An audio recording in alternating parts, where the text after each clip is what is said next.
Hello! Hello, everybody! Hello! Hello! Guys, I'm so excited. I'm so excited to look. I'm home.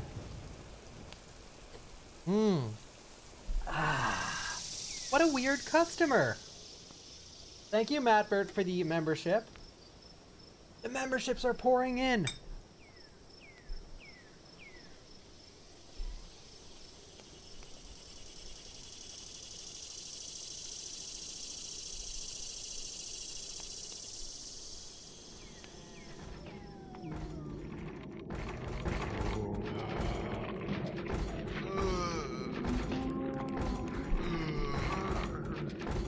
Hello. Alright, now I'm actually here. Did I see? Did I see? I didn't. I didn't actually see anything yet. But I heard I was right. I heard the prediction was right. I bet the camera. Thank you, Artful. Thank you, Ludsmith. Thank you, Bawkbasoup. Speezix. Watch close. This is the Speezix touch. You ready?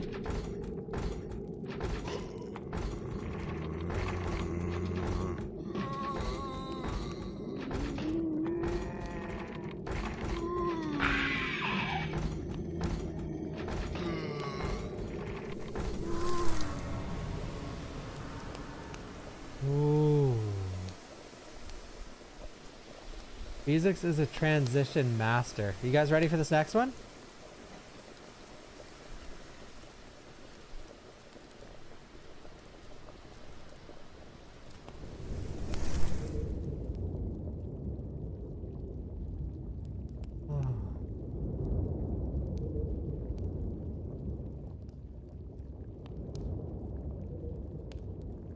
Ready for the next one?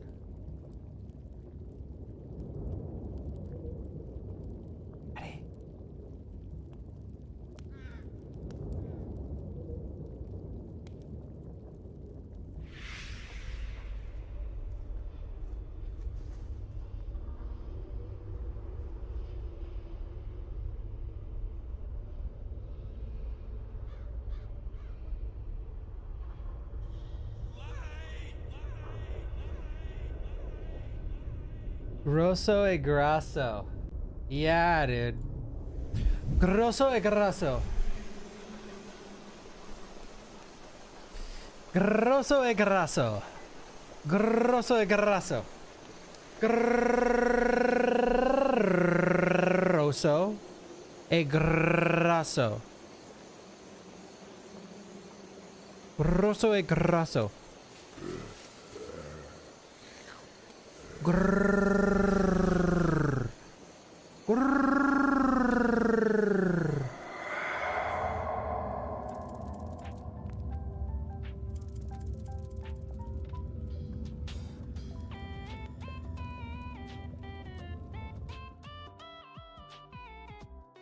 What's up? Grosso e grasso. Am I gonna tell you my demo experience? Yeah, dude. Me play stuff off stream that isn't Expedition 33. Hello, everybody. Yo, Rick, thank you. Eddie, I'm sorry for scaring you. Kiwi! Okay. Low key. Kiwi. Hello. The demo was amazing, guys. Thank you. Yeah, I loved it.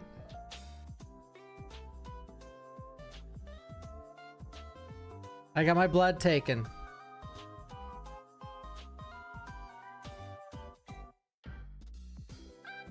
I got my blood taken. They think I have a cure to the T virus, brah.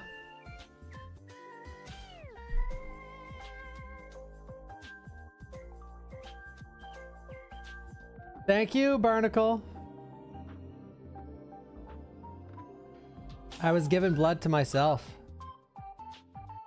Okay, guys, yeah, you don't have to... Hey, we're gonna...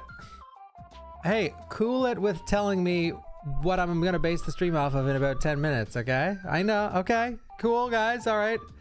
Hold your... Some of you... I wouldn't want to be in a relationship with a lot of you. Because you blow your load in like 2 seconds, okay?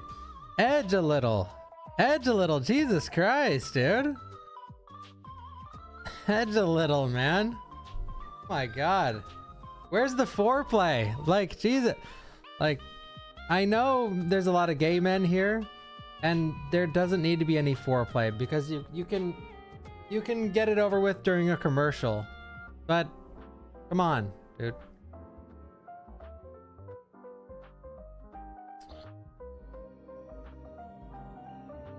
Yo, blow me. You know, I had to check your chat history before I timed you. Oh, wait, did someone else time you at first?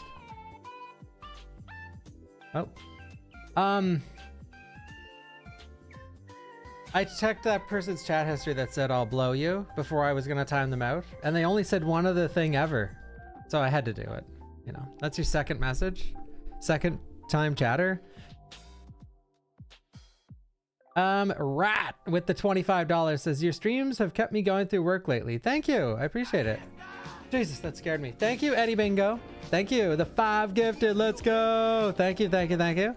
Yeah, I'm excited to check out the... Okay, guys, send the links that I should check. Send the good links that I should check out. Send the good links.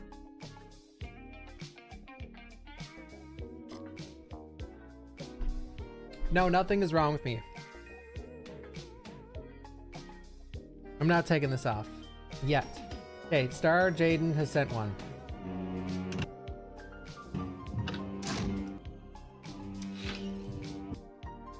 Whose video should I... Oh my God, there's so many videos pouring in. Whose video should I watch? Maximilian, let's go! We have the first matchup. Okay, no. What the hell is this? The time has come to face the time. I don't know if Susie... Well, Susie did say in the past that I could watch her videos, but I would need to ask her again. Here, let me message Susie. Also, link me the pictures I should look at on Twitter. I'm gonna look at the pictures first and share my own opinion, and then... Because I don't want to be...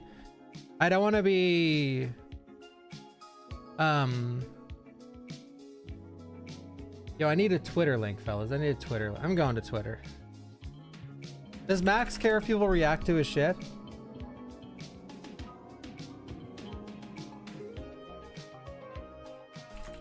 Oh, Resident Evil 9 Vigilante status.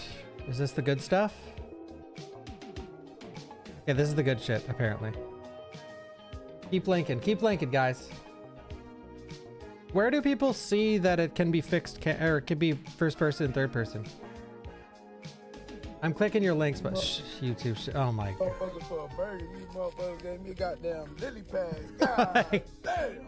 You motherfucker for a burger, you motherfucker gave me a goddamn lily pad. God damn. I'm done clicking your guys' links. For a burger, you motherfucker gave me a goddamn lily pad. God damn. I'm done with your links. If it's not a text post, I'm not clicking it.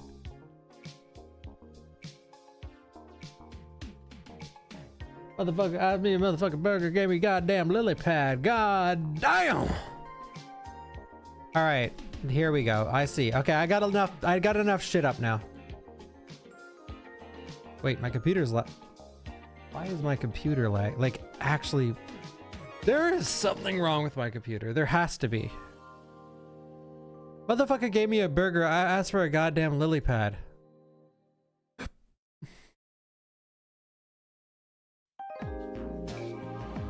This is the one. All right, I got him. I got the links up, people. I got the links up.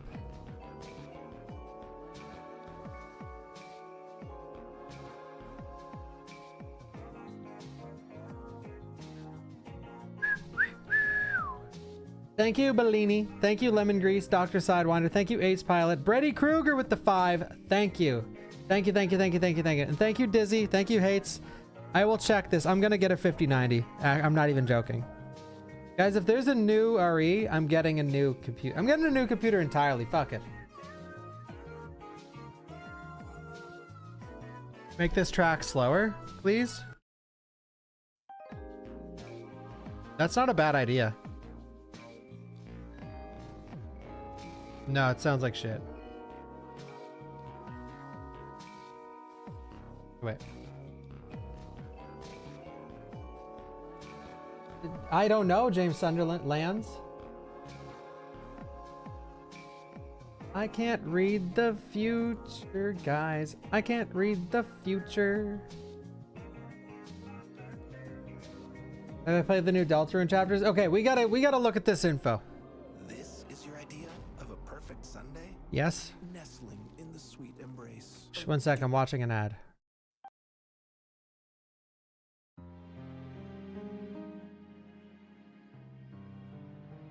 I'm watching. Okay. Let's go!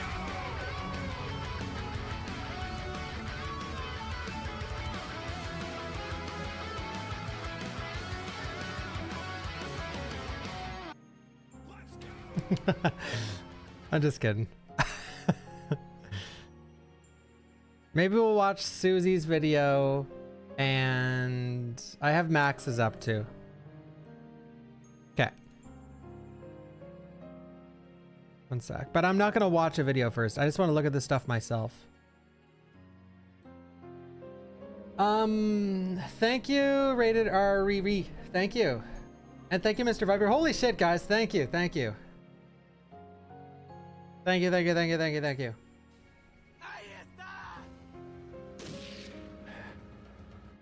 Leon, are you okay? Just watch Max. Yeah, sorry, I was gone all day, guys. I was taking blood. I was getting blood taken. So I was gone.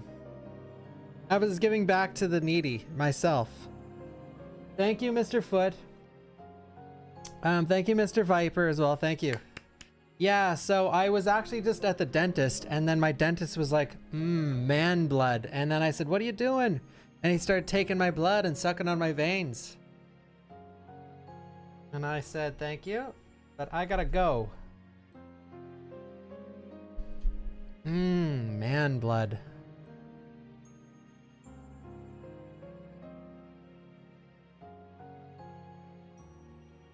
How much for my blood? Hey, welcome, Revulsing. Always happy to have new people here. And a first-time chatter tells a lot about someone, and that was a good first-time message. Sometimes they come in and they're like, talking about their wiener. First-time messages, can you believe that? Yo, Kawaii Warlord.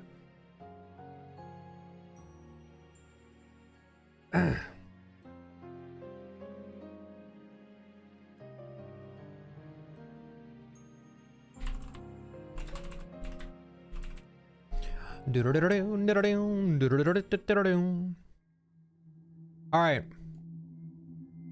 let's go through it. I think I've been waiting for people to get here enough. Actually, I'm not sure, because there is a hype train going on. Well, let me just let the hype train pass on Twitch, and then we'll go.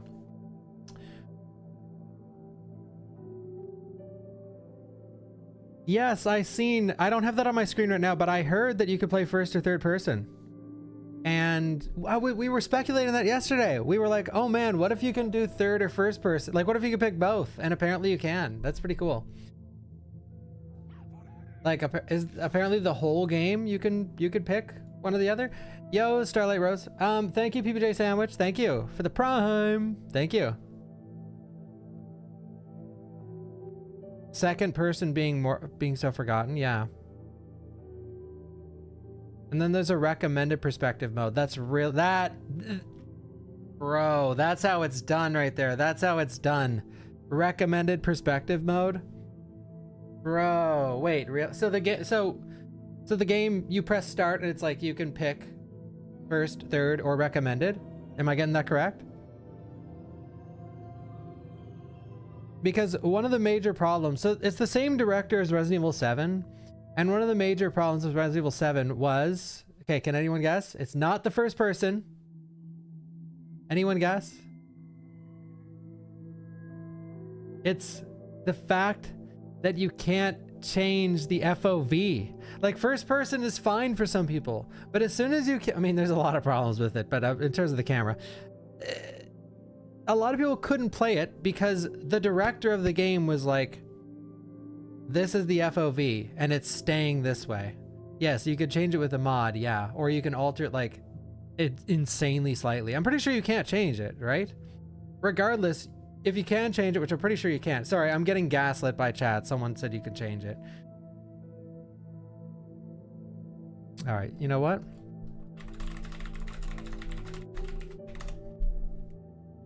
No, you can't. Why do people fucking say that? Why? Why do you do that? Hey, for whoever said that, don't. I know what. Just keep living your own fucking life. Whatever. Spread misinformation. Anyway, the FOV was stuck at 70, and a lot of people didn't play it because they couldn't change the FOV. All right, and then now the director's like, oh, so people didn't like that we can't change the FOV, huh? Well, how about this? Third person and first person, okay? I love that they went down that road. I really do. 70 sucks. But see, here's the thing. And this, I've criticized RE7 about this in the past. There's a reason that it's 70 FOV and stuck there. It's because the director of the game is like, if it isn't in this exact FOV, the art is ruined. It's like smearing a piece of shit on the Mona Lisa, okay? That's the artist's vision. He sees 70 FOV as a requirement to experience the game as it's meant to be experienced. But here's the thing. That's good. That's good. Go off, King. Some people don't give a fuck though. Some people don't care. They don't respect your art. And you can take two approaches to this. Hey, person that doesn't respect my art, go fuck yourself. Or you can give them an option to play what they're comfortable with. So there should have been an FOV slider in RE7, but it should have said, if you touch the FOV slider, it comes up as a warning, yes or no. Are you sure you want to move this? If you move this, this is not the director's intended version of the game and you are playing an altered version, you know, which will hinder your experience. It could just say anything, you know what I mean? Just warn the player that when you change the FOV, that you might not be experiencing the game as intended.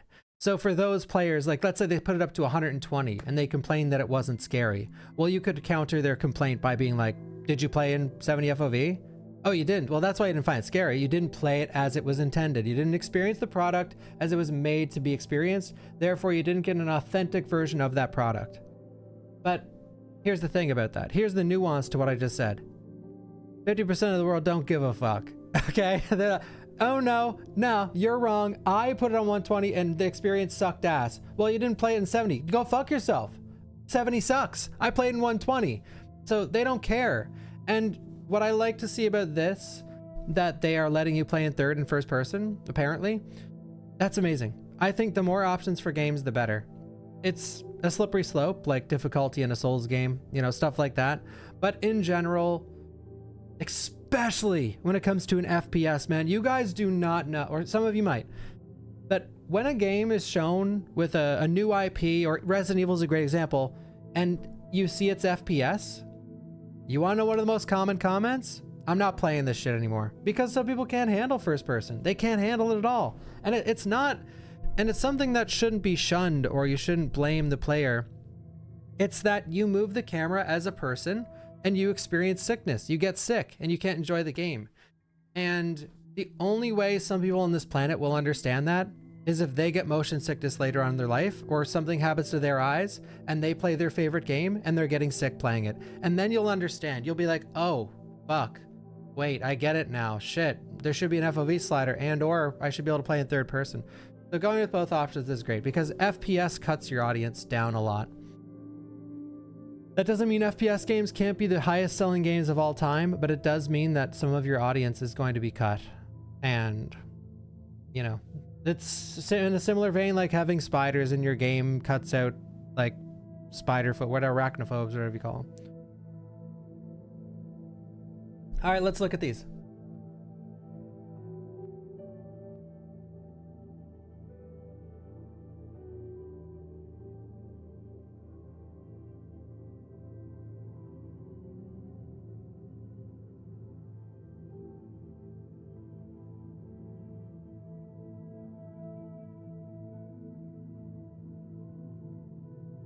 Ooh, these are not in 4K. Is there any pictures that are in 4K?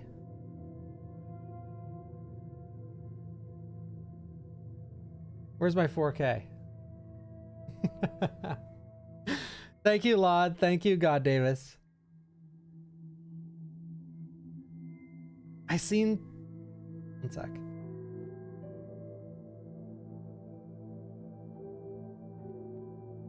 Nah, these are old. Oh wait, there's the new ones. Ah, here we are. This has ads all over my screen though. Like, it's gotta be authentic.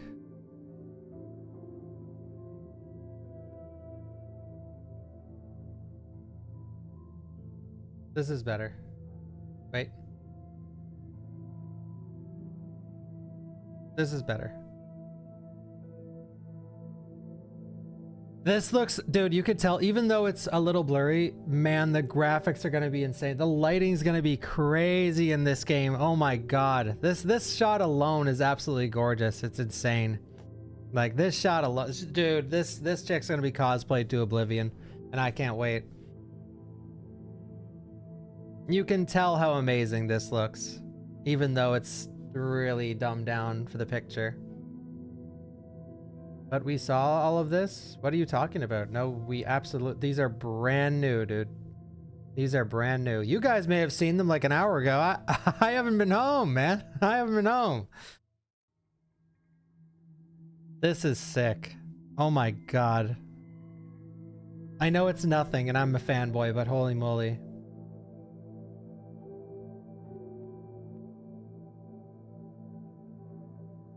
Capcom, what the hell is this? What is this, the movie Get Out?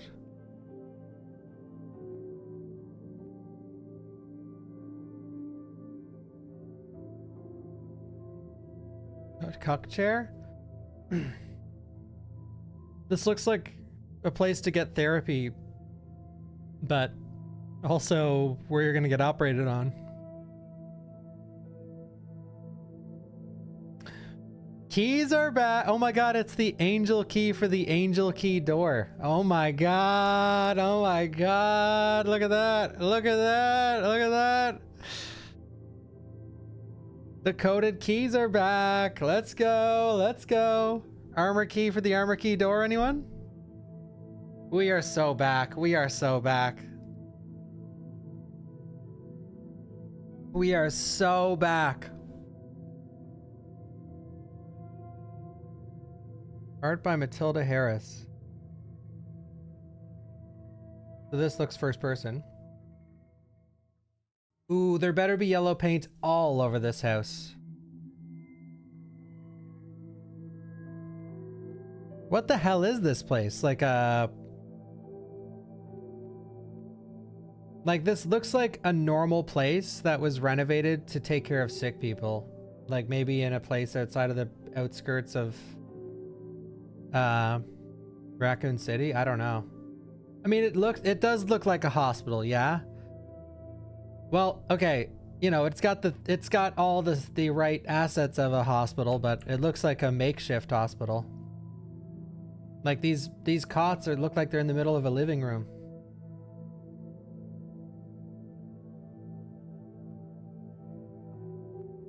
Rhodes Hill Chronicle Care Center.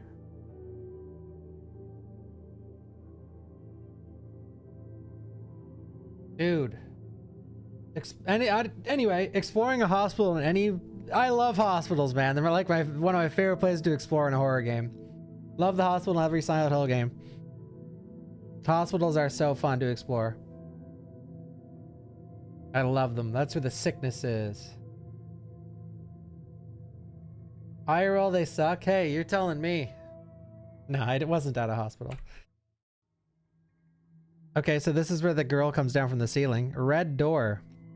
You know what I'm noticing with this game? There's a great color contrast in everything they've shown. The gold and white, the red on the blue, the green with the like everything has great contrast. The hair with the green and the shades, like it looks very pleasing to the eye.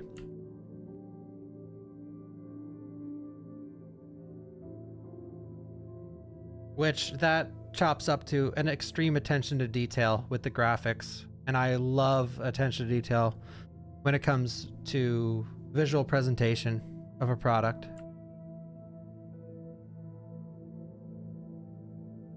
The red door. Oh, that's it. But there is more. You can see her hand. You can. I see it. There it is.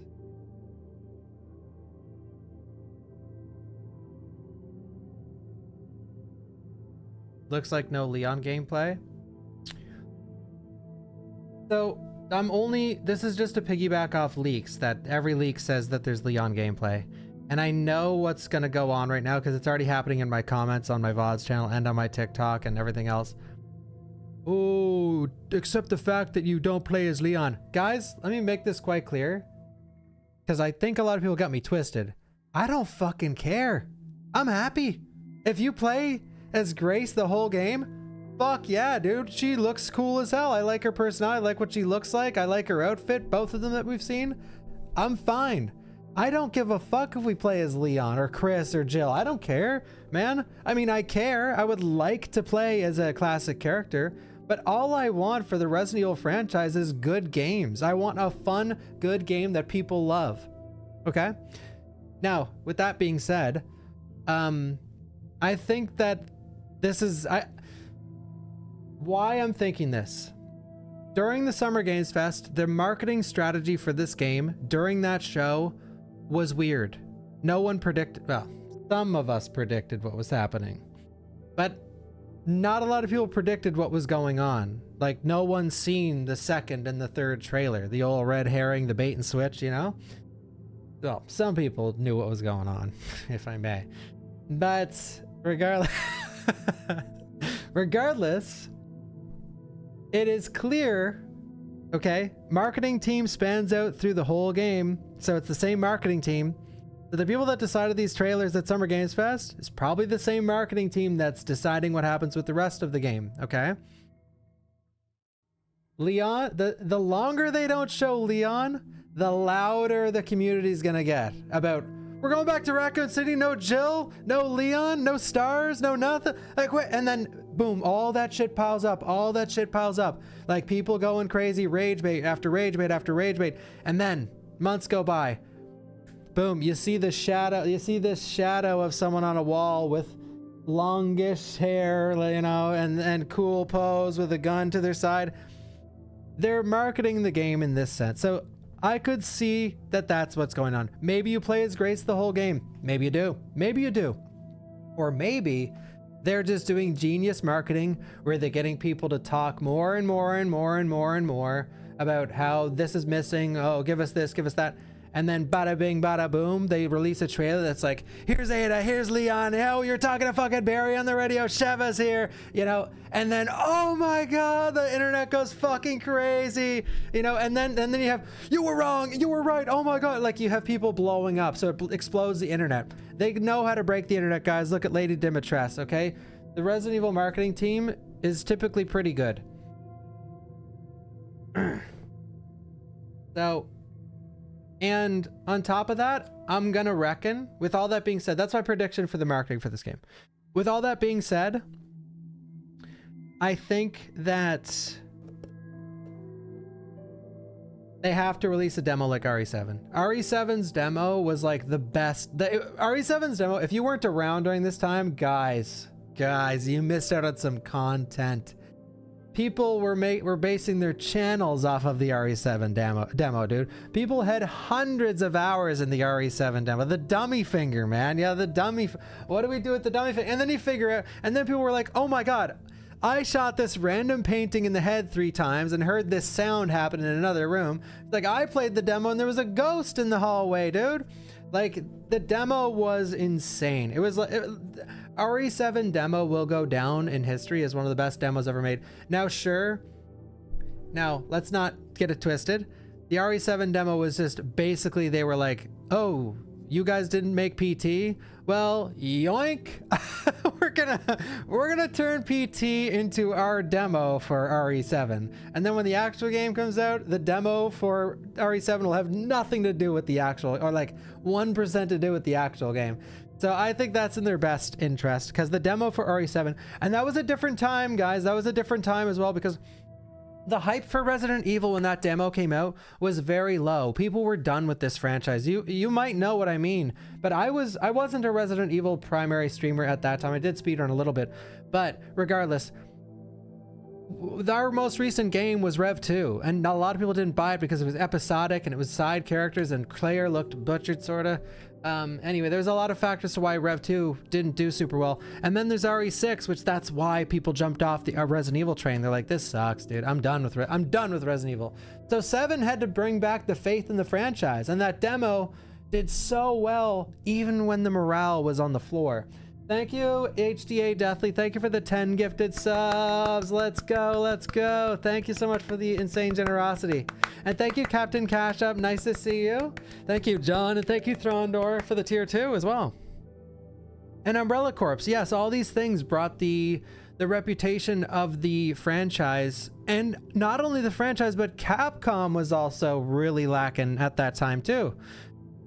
Thank you, Caboose. And RE7 was the start to the resurgence of Capcom coming back. Capcom was not very beloved at that time, and RE7 brought its name out of the dust.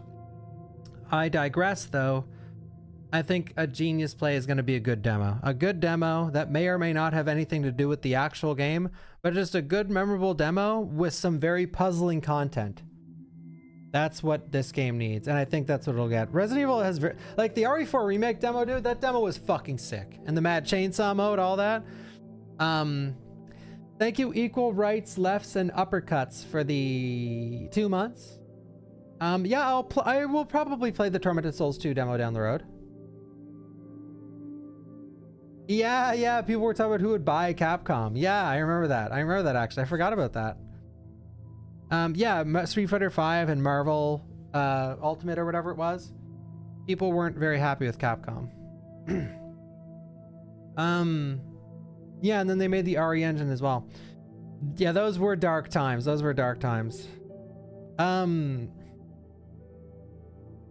But yes, I do hope for a demo. That'd be really cool. So there is more pictures. Just give me a second. I gotta look at them. More pictures that we haven't seen.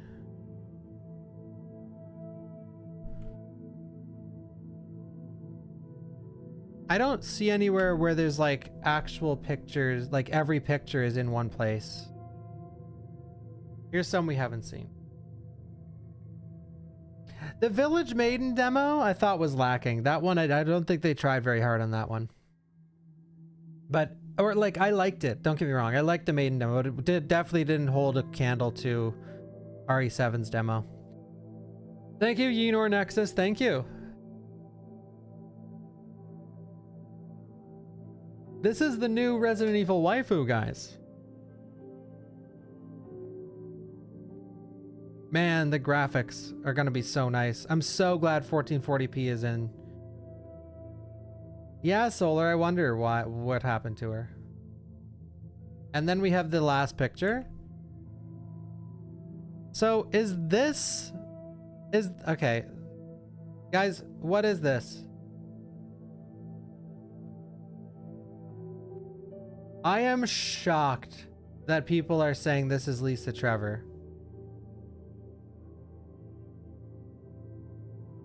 I don't think this is Lisa Trevor. Not 1% of me thinks this is Lisa Trevor.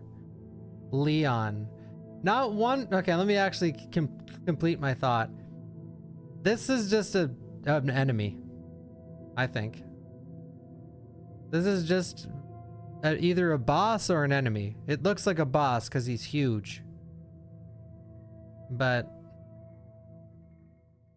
watch the videos. Yeah, sure, it could be Alyssa. I mean, yeah. But what the vibes I'm getting from the reaction to this picture is the same vibes I'm getting from the Hunter Gamma in Resident Evil 3 remake picture. Where well, not everyone, but a lot of people were like, that is 100% Gravedigger.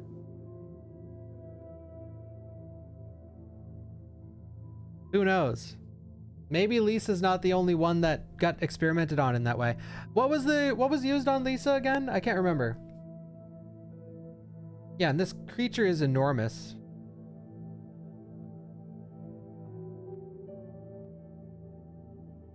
G? I think it was more than G, wasn't it? The progenitor virus. Oh wow, it's clear that not a lot of people do remember because there's a lot of different things in the chat. I should just search it up maybe. One sec.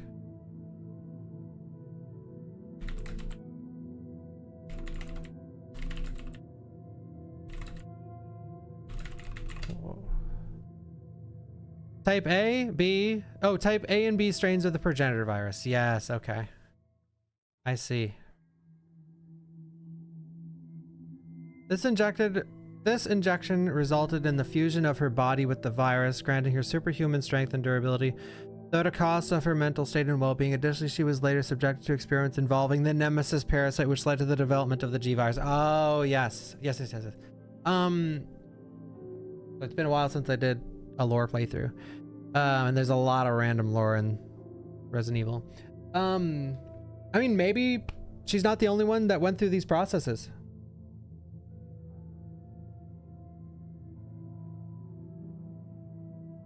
But I do think Lisa surviving is like a massive, massive, massive stretch, you know?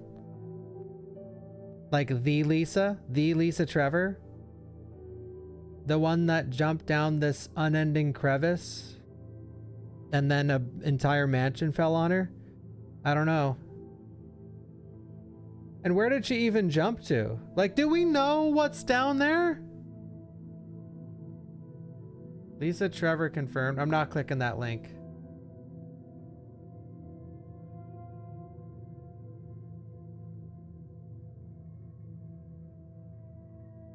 Ada survived too because Ada had a hook shot. Grace full render. Sorry, I don't click any links when my screen is showing. I don't risk it.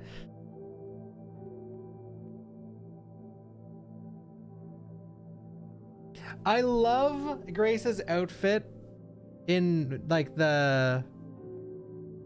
when it shows her in the first trailer, and I think she looks really cool here. I'm surprised Capcom's going with the jeans and shirt look again though. They keep going with that, but she looks cool though. She looks cool. I like that the jacket is stylized. I love, oh, look at the boots too with the buckle on the front. It looks like, okay, she's got some style to her. Nice. Actually, the more I look at this, I like it. I like it. The textured hoodie. She looks cool, actually.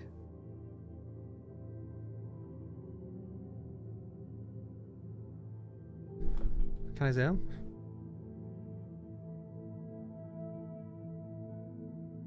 Got an earring on. See, they didn't.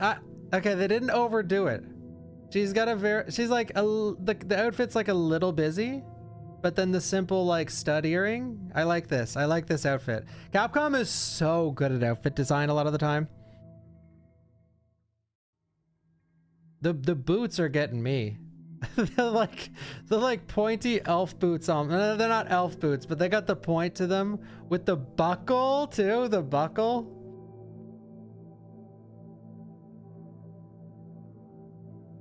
Hoodie under jacket. Rose confirmed.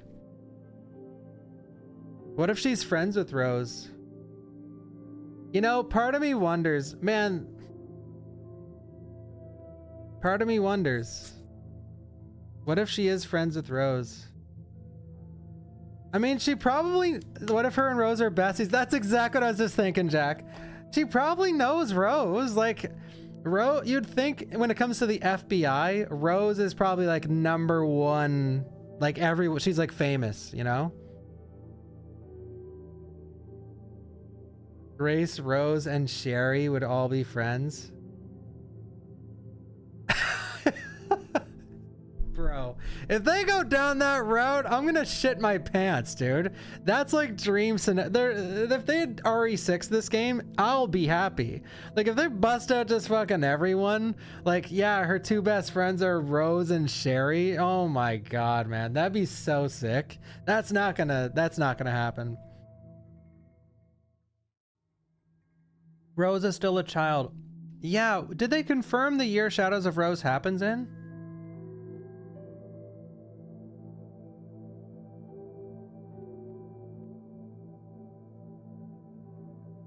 Oh, was it oh, okay. So she doesn't have accelerated aging or anything. I guess she's still a kid, yeah. You know what, honestly, I'm not just saying this right now, I've said it in the past too. I'm not the biggest fan of Shadows of Rose. I don't like that they showed something like in the distant future. I like it sort of irks me because, you know, the planet isn't doomed, you know? Because part of me feels like the end climax to Resident Evil would have to be like the dooming of the planet. And we know it's fine by that year. And just in general, the DLC in general, like the doll part was really fucking cool. The doll section, really cool, really well done. But if you've played indie horror games, you've seen that already 1,000 times. But at the same time, I feel like that doll part was like that kind of thing. Like, if you're not looking, they're gonna chase you. I think it was that kind of thing perfected almost. Yo, Ducky Bread. Yeah, dude. Yeah, it's... Man. And her eye color too. Oh my god.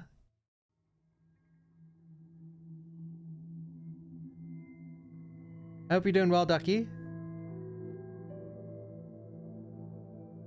Those are piercing eyes. Rose is boring? Well... Yeah, I think those are daylight dude, I was gonna... Okay, wait. I'm getting too off track. You guys are triggering my ADHD really hard.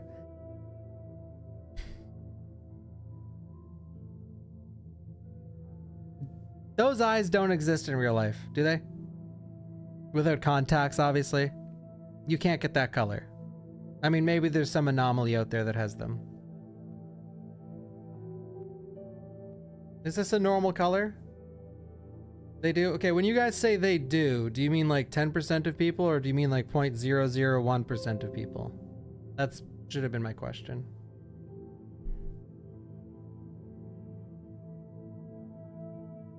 It's just super light hazel. Yeah, I guess it's hard to tell. Why I'm asking this, by the way, I'm getting to a point. Yeah, I wonder if she has this eye color because of daylight. Because of the daylight in her body.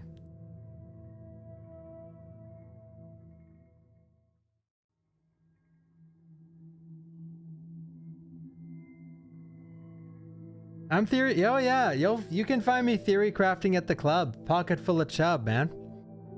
Thank you, Dr. Tofu. On your way to 100. Yeah! Just play the demo. Link the demo, bro. Just play the demo. What demo? There's no demo to play, bruh.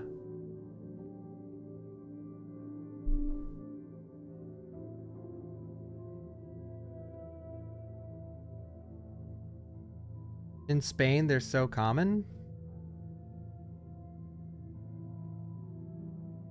Oh, for sure, John. I mean, yeah. Yes. They chose this eye color because the color, like I was saying about the actual game environments, the color contrast with this character is really well thought out. Color contrast is enormous when it comes to making a character stand out and being memorable in a video game, and Resident Evil as a franchise almost always nails that. Almost always. Even starting from RE1. You know, Jill is blue, Chris is green, Barry's red, Wesker's black, you know? They always go hard on the colorization of their characters. I have no clue, Ducky. Ethan. Well, Ethan's the... I mean, well, no, I also think that about Ethan.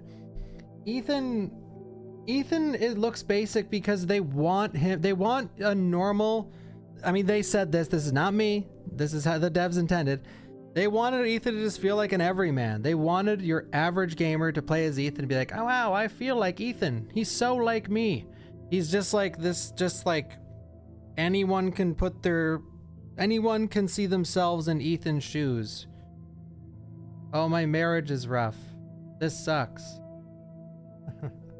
My job. You know. Well, with Leon, like, it's not all about color contrast. I just mean Capcom is really good at costumes. Like, Leon's outfit in RE4, that's iconic, dude. That jacket, the bomber jacket is iconic. The bomber jacket going with his hair. Like, that shit's iconic. Even the outfit he has under it later on in the game, like the black shirt. With all the buckles and stuff around. Yeah, Rebecca and Zero. Capcom is good at outfits. Is there any other pictures, by the way?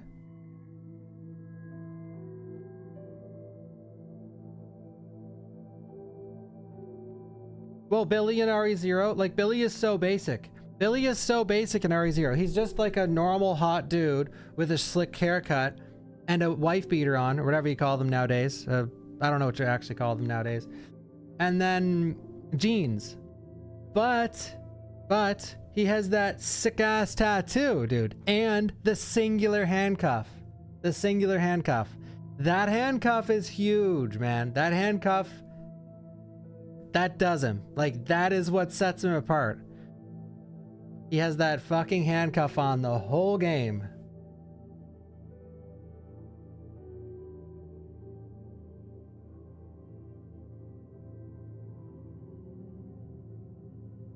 All the screenshots. Thank you, Captain. I like how they put a massive...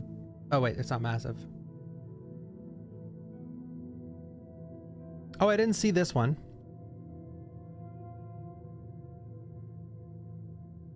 Or this one.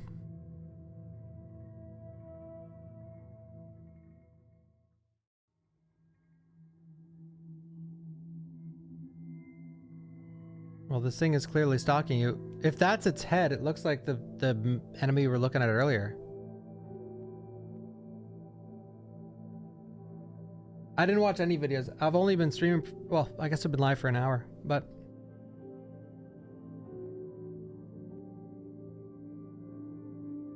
Liquor? This is not a liquor. But, I mean, I just guess this is a new enemy type.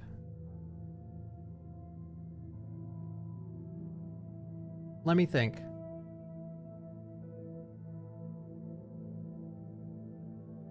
Yeah, I wonder if we're even going to see any classic enemies in this game. It's Alyssa. Yeah, guys, it could be Alyssa. It could. I don't.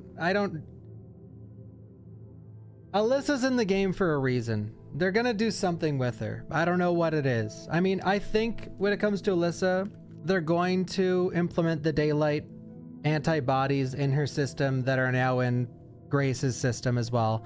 That has to be a plot point. But in terms of where is Alyssa, my guess is that Alyssa's not dead. And then they like meet up or something. Because they did that in Rev 2, man. They did that in Rev 2.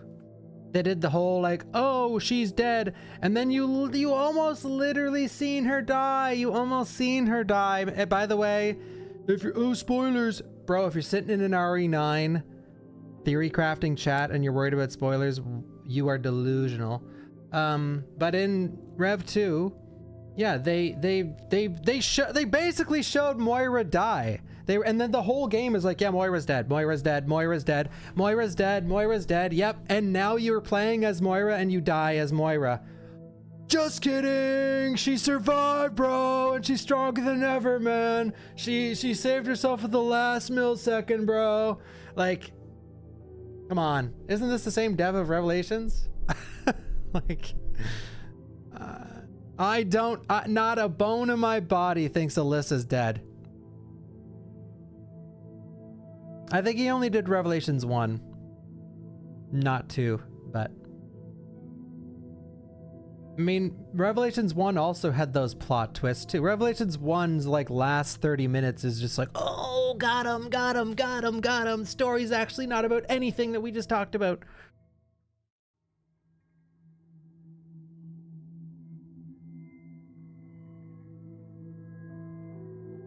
But yeah, for those who played Revelations, at the end of Revelations, they're like, like, it's just like plot twist, red herring.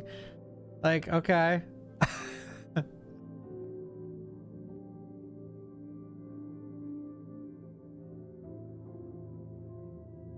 So yeah, when it comes to Alyssa, we're talking about the same director as Rev 1, okay? Same director as 7 as well, but I also think this is part of the marketing too. Thank you, Ducky. Thank you for the 49. I'm honestly thinking about moving back to Vancouver. I don't know if I said that last time you were here, but so what was I gonna say? And Rose, thank you for the raid. Oh my god. Thank you, Rose. What were you up to? Thank you, Rose. And thank you, Dragon Lord and Nexus. Thank you, Nicole. Thank you, Father Rodlow. Thank you, Dr. Tofu, Daker. And thank you again, Ducky. So, where was I with this theory crafting? Outbreaking, nice. Yeah, Parker survives. Yeah. Parker survives in Revelations 1. Yes. yeah. See, that's a reason, one reason why I just don't think Alyssa's dead. I just think it's good marketing to be like, oh, hey, Outbreak fans, Outbreak is back, but we killed the character. We killed them. It's like, oh my god, they brought Alyssa back, but they killed her. Like, you gotta see all this from the perspective of a normal person, that just a normal average person looking at the internet of like, oh no, Alyssa's dead. Fuck, that sucks. Oh my god, I can't believe they killed Alyssa. I love that character. And then you got the highbrowers. She's not dead. There's no way. I don't know. No one knows. No one knows. I'm just guessing my theory, you know? So you guys think it's this chick. Some of you think she is dead, and I don't think she's dead. I think she's gonna be a huge plot of the game.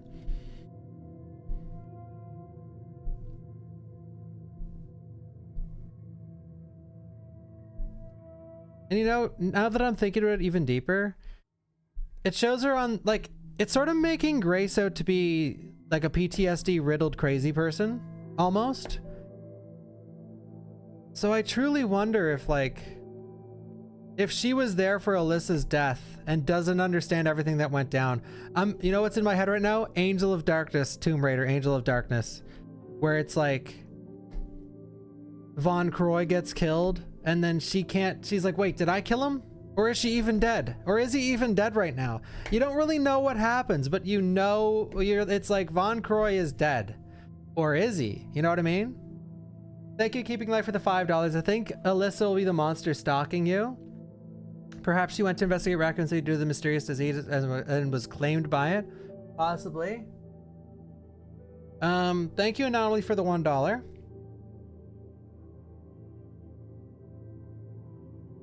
Imagine if they pull an RE3, you're making an RE and add multiplayer Outbreak. I think that could be a possibility. What's this link? Yeah, that does look similar. You know what? I gotta say, probably my least favorite design for a character. It was, I love Rev 2. Okay, don't get me wrong. I have my hands in the air. Don't get me wrong. I love Rev 2. But I hate what they did with Claire. I think Claire's dialogue is fine. I like Claire's dialogue in Rev 2. But the look of her, man, like her face and her clothes. Like, I love that they kept the ponytail. I think that's sick. I like the ponytail, but she just, it just looks uninspired. It looks just like they just threw, like, from... Look at Ada's outfit and like RE2. Like, I mean, look at any of Ada's outfits, honestly. Like, they're all very well thought out. Oh, that's cool, Charmed. I am gonna watch a video after I'm done yapping about this.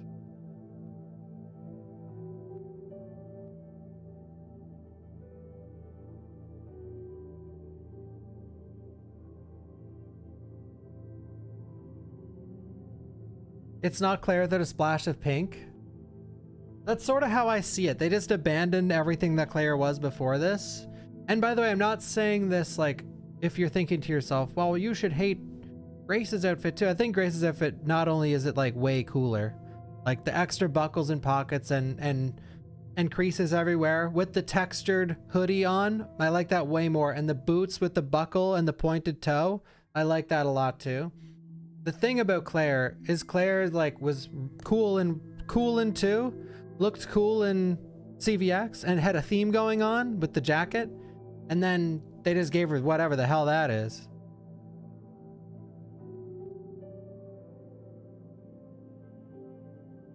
Yeah, Hetmer, exactly that. Thank you, Charmed. They did a really good job changing Leon though. They bringing from Leon from RE2 with the police jacket to the new look in RE4. I think that was a good transition. I don't think Claire's transition was good.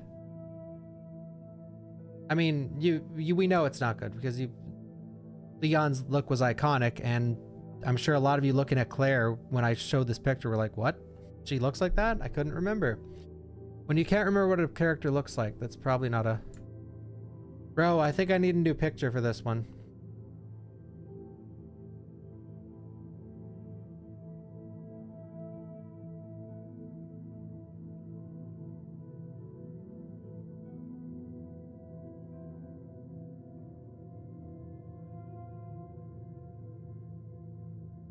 Wait, this is weird. Because the other photo...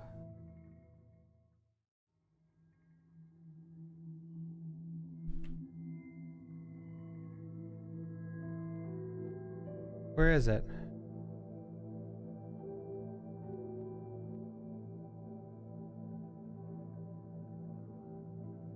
There's the hand.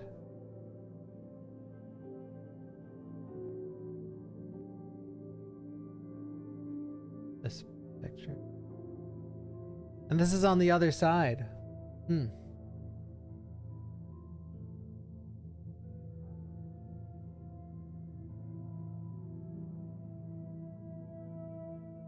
Hey, okay, you know, I actually like some of the outfits in 6. They get some flack though. I mean, 6 gets flack for every single thing that it ever did.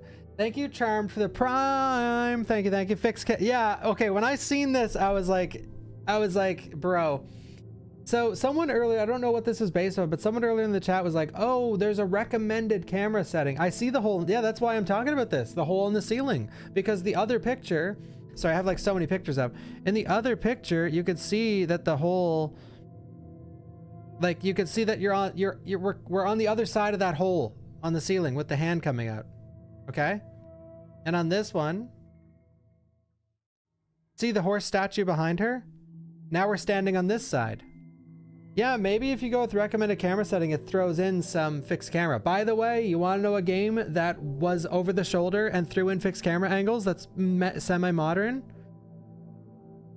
Any guessers? RE6 had fixed cameras.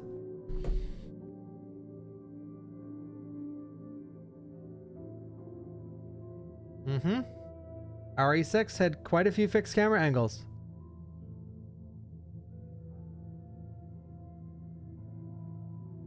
Booted up? No. Just play as, if you play as Ada in the first 20 minutes of playing as Ada, this is probably just photo mode. Yeah, it could be anything.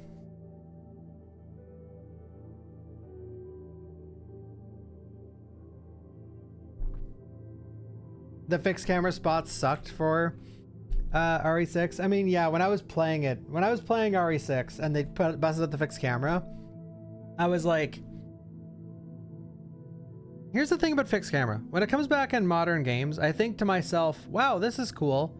But then I actually start moving the character and I'm like, yeah, I get why it's not in games anymore.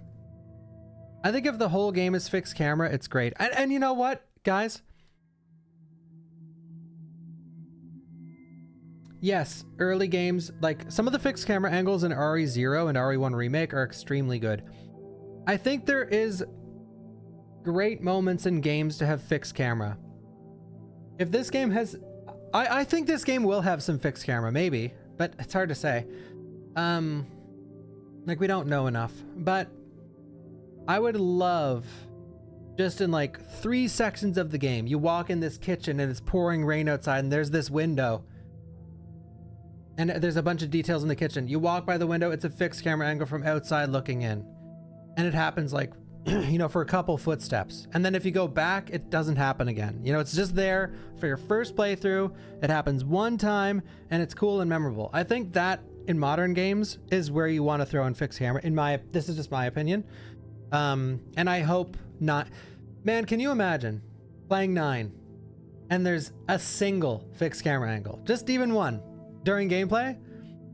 Yes, it will annoy some people, but for the fans, for like the OG fans that span all the way back, that love the whole franchise like myself, you'd be like, that was fucking sick. You'd respect the game so much more just for that moment. Oh, I would. Yeah, Dylan. Yeah. But the hardest part about implementing a fixed camera into a game like this is making it so the fixed camera angle doesn't interfere with moving your character and becoming an annoyance. Even if that annoyance is only a second, you don't want it to be an annoyance. You want it to be something cool. But yeah, I would love that. I would love that. Bring tank controls back? I don't know about that one.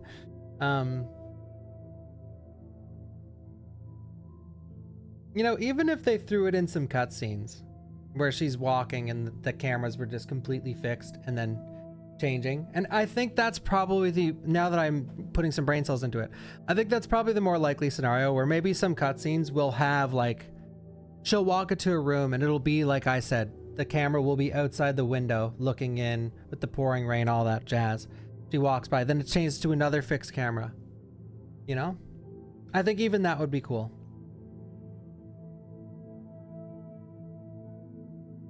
But man, I'm so excited for this. Everything they've shown so far is just like, oh, so good. So good. I couldn't be more, like, I can't believe it's a horror game, man. I can't believe it's a horror game. Like, I so thought, and like maybe half of it's heavy horror and half of it's action. And honestly, I like that. Like,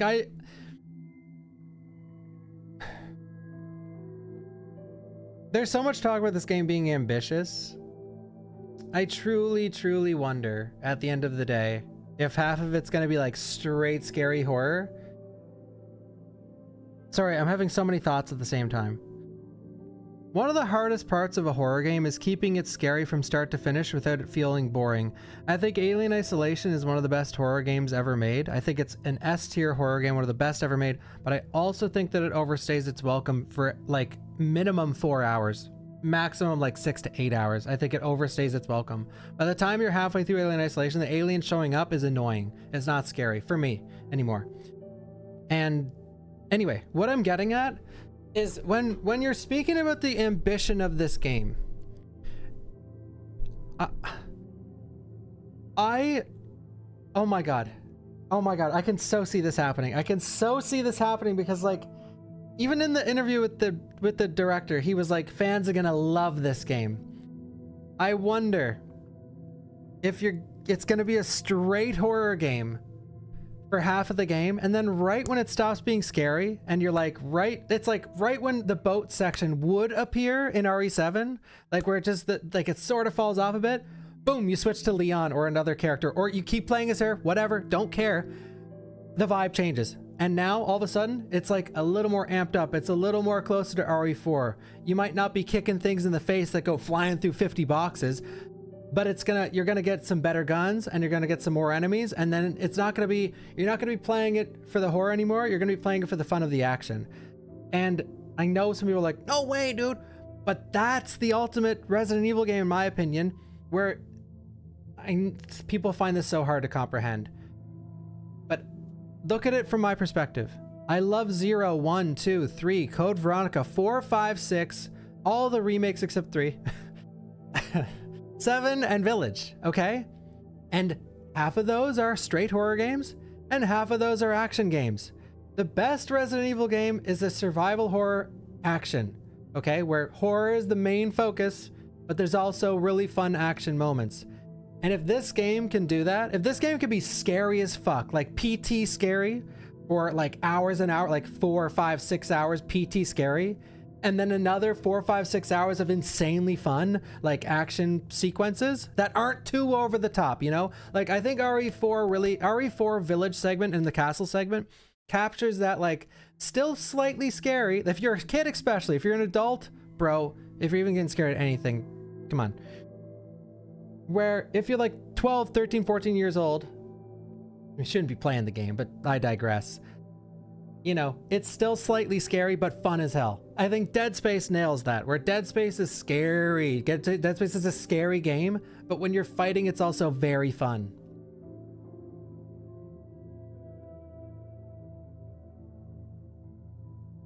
I have the Maximilian video up. Let's go! Do do do do do do do do do do do do do.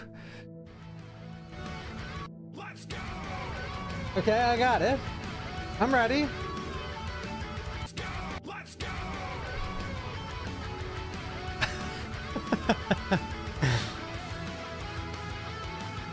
I'm gonna watch it.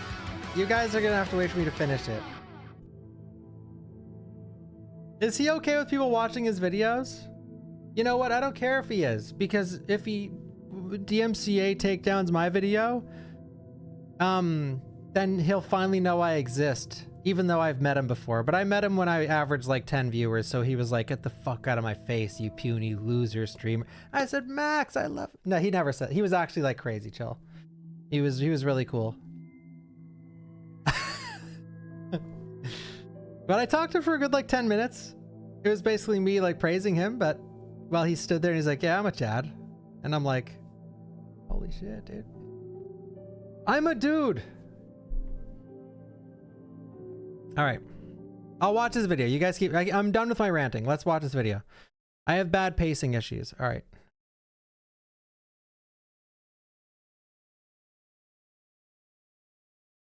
Do do do do do do do do do do do do do do do do. All right, let's watch Maximilian's video.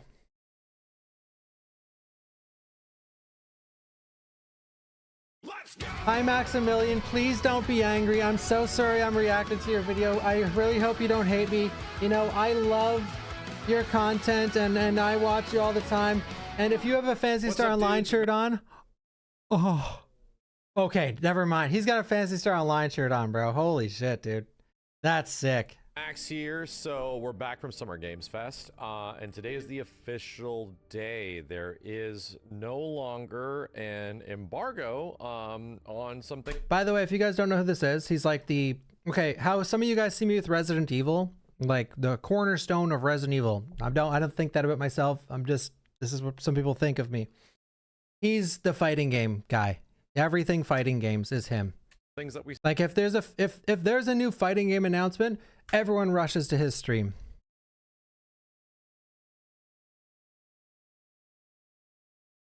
saw, and obviously the first thing that I probably want to talk about the most from Summer Games Fest is the games that we checked out at Capcom. He's also a huge Resident Evil and Capcom fan. But clearly the one takes priority over all the others, and it's Resident Evil 9. So let's just talk about Resident Evil 9. Capcom had a pretty unique presentation for this at Summer Games Fest. They had a special, I would say, visual demo. So you'd walk into a room with a whole bunch of other people, and you probably saw some shots from it on Twitter. But yes, we were able to witness a gameplay demonstration. Wait. Oh, so because the people in the chat were like, "Dude, you got to watch people play the demo," and I'm like, "What are you talking about, demo?" So it was a visual demo. There was no gameplay. That was not, you know, in our control, but was piloted by a Capcom representative and was pretty much a walkthrough of what seemed like the beginning of Resident Evil 9. So this is going to come with a caveat. There's some spoilers here. You start the demo as the brand new girl. It starts just the same way it does in the trailer. She's restrained. She's in this place where she doesn't know where she's at. She eventually finds her way out, and you begin the game in a weird, unknown... Yeah, sorry for this. Yeah, spoiler warning. That's really cool. I did not expect it to start that well. I mean, we're just assuming that's where it starts. Like hospital location. It feels like a psychiatric ward or a mental hospital, something like that. So we've seen the pictures of that earlier. And you just have to start making your way through this place and figure out what's going on and why everything's happening the way it is. So Want to break into cybersecurity, but You're don't have telling me, guys, I'm experience? getting ads The too, Google bro. Cybersecurity Certificate uses real-world scenarios to teach you technical skills. You're just making it through this telling me, extremely guys. spooky hospital walls and stuff like that. By the way, the game is in first person.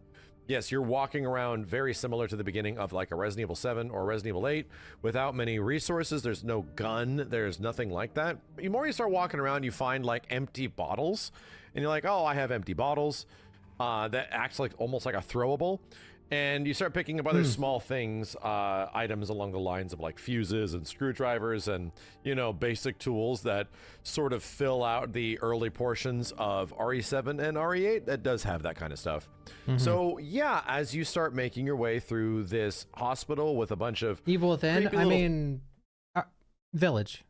fake outs and freak outs and things that are scary but not in Like, guys, I know people hear crafting and they don't think Resident Evil a lot of the time. Village has all that. You collect bullshit and you craft mines and grenades and whatever else. The Village does that whole shebang. inherently the big risk of the situation.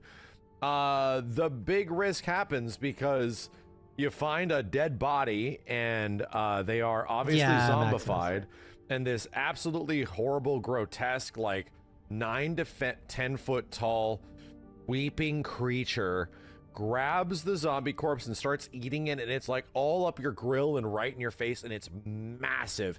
It doesn't immediately aggro Grace, the main character, so you just have to run away. You just start booking it away from this thing. And then I realized, oh, what we're looking at is something pretty similar to Resident Evil 7 and Resident Evil 8, obviously, because it's in first person. But in RE7, you know when you go in the kids' room, and the kids' room is mostly sort of like a walkthrough section where you get like a bunch of spooky stuff that sort of happens to you until the action kicks in. And RE8, when you go to the house, I can't remember what the name of the house. Yeah, the section he's talking about, nothing really. A ball falls on the ground and goes squeak, squeak, and then Evelyn's like, oh, stay away, and then the light breaks, and then that's about all that happens there. But the house with the big crazy baby, spoilers for the crazy baby, and now those portions are cool. They're not exactly, I would say, heavy combat focused or super gameplay centric. They're more like atmosphere and getting you into some spooky puzzle thing that you sort of have to solve as you get through it. And that's what this kind of was from this presentation. It was like, okay, yeah, so you're pretty much in a very similar moment. You don't have a gun, you don't have a weapon, and it's all about Grace making her way around this monster. My one scary thing about this, by the way, this doesn't matter in a first playthrough context, but one thing that sucks when Capcom does things like this, I'm not trying to, this is not complaining, this is explaining, is that those segments are amazing on first playthrough. I'm not talking about the speedrun. Resident Evil as a franchise is literally one of the, if you take every gaming franchise ever and you place them on a tier list of replayability, Resident Evil is like in the top fucking 3, bro. RE1 has 8 endings, RE2 has the Force scenario, has Hunk and Tofu.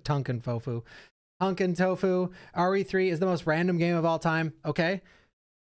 Those segments, especially in Village, the crazy baby, so good on first playthrough. Best thing, like scariest part of any game you've ever played.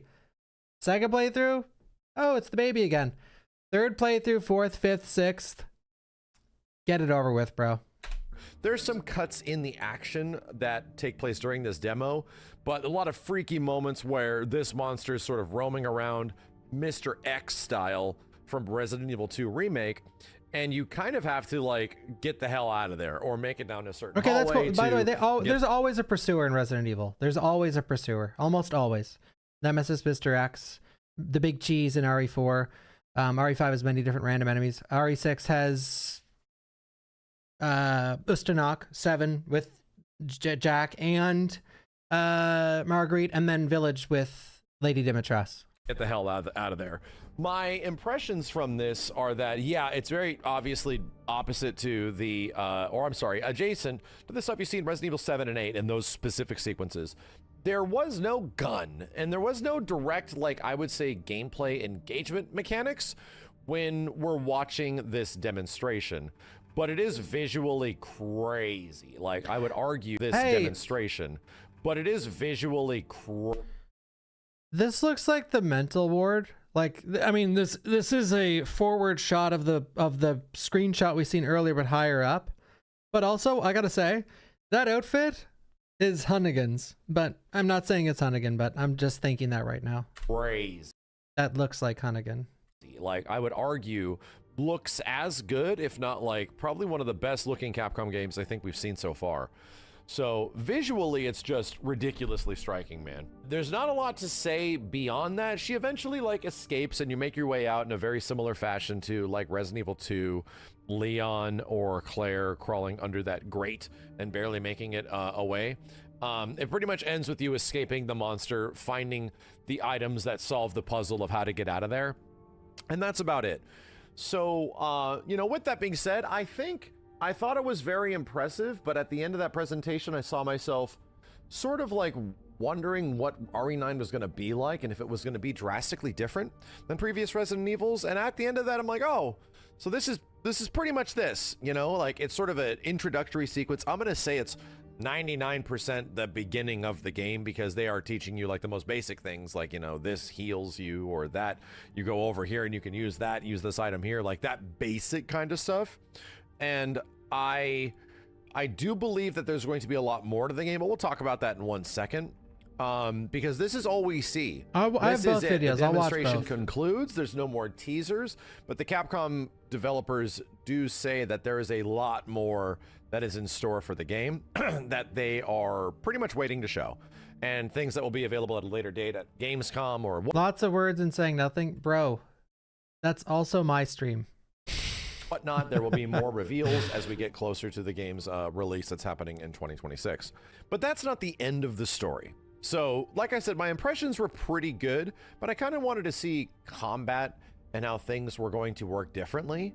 And the big reveal at the end of this presentation is that... Spoilers!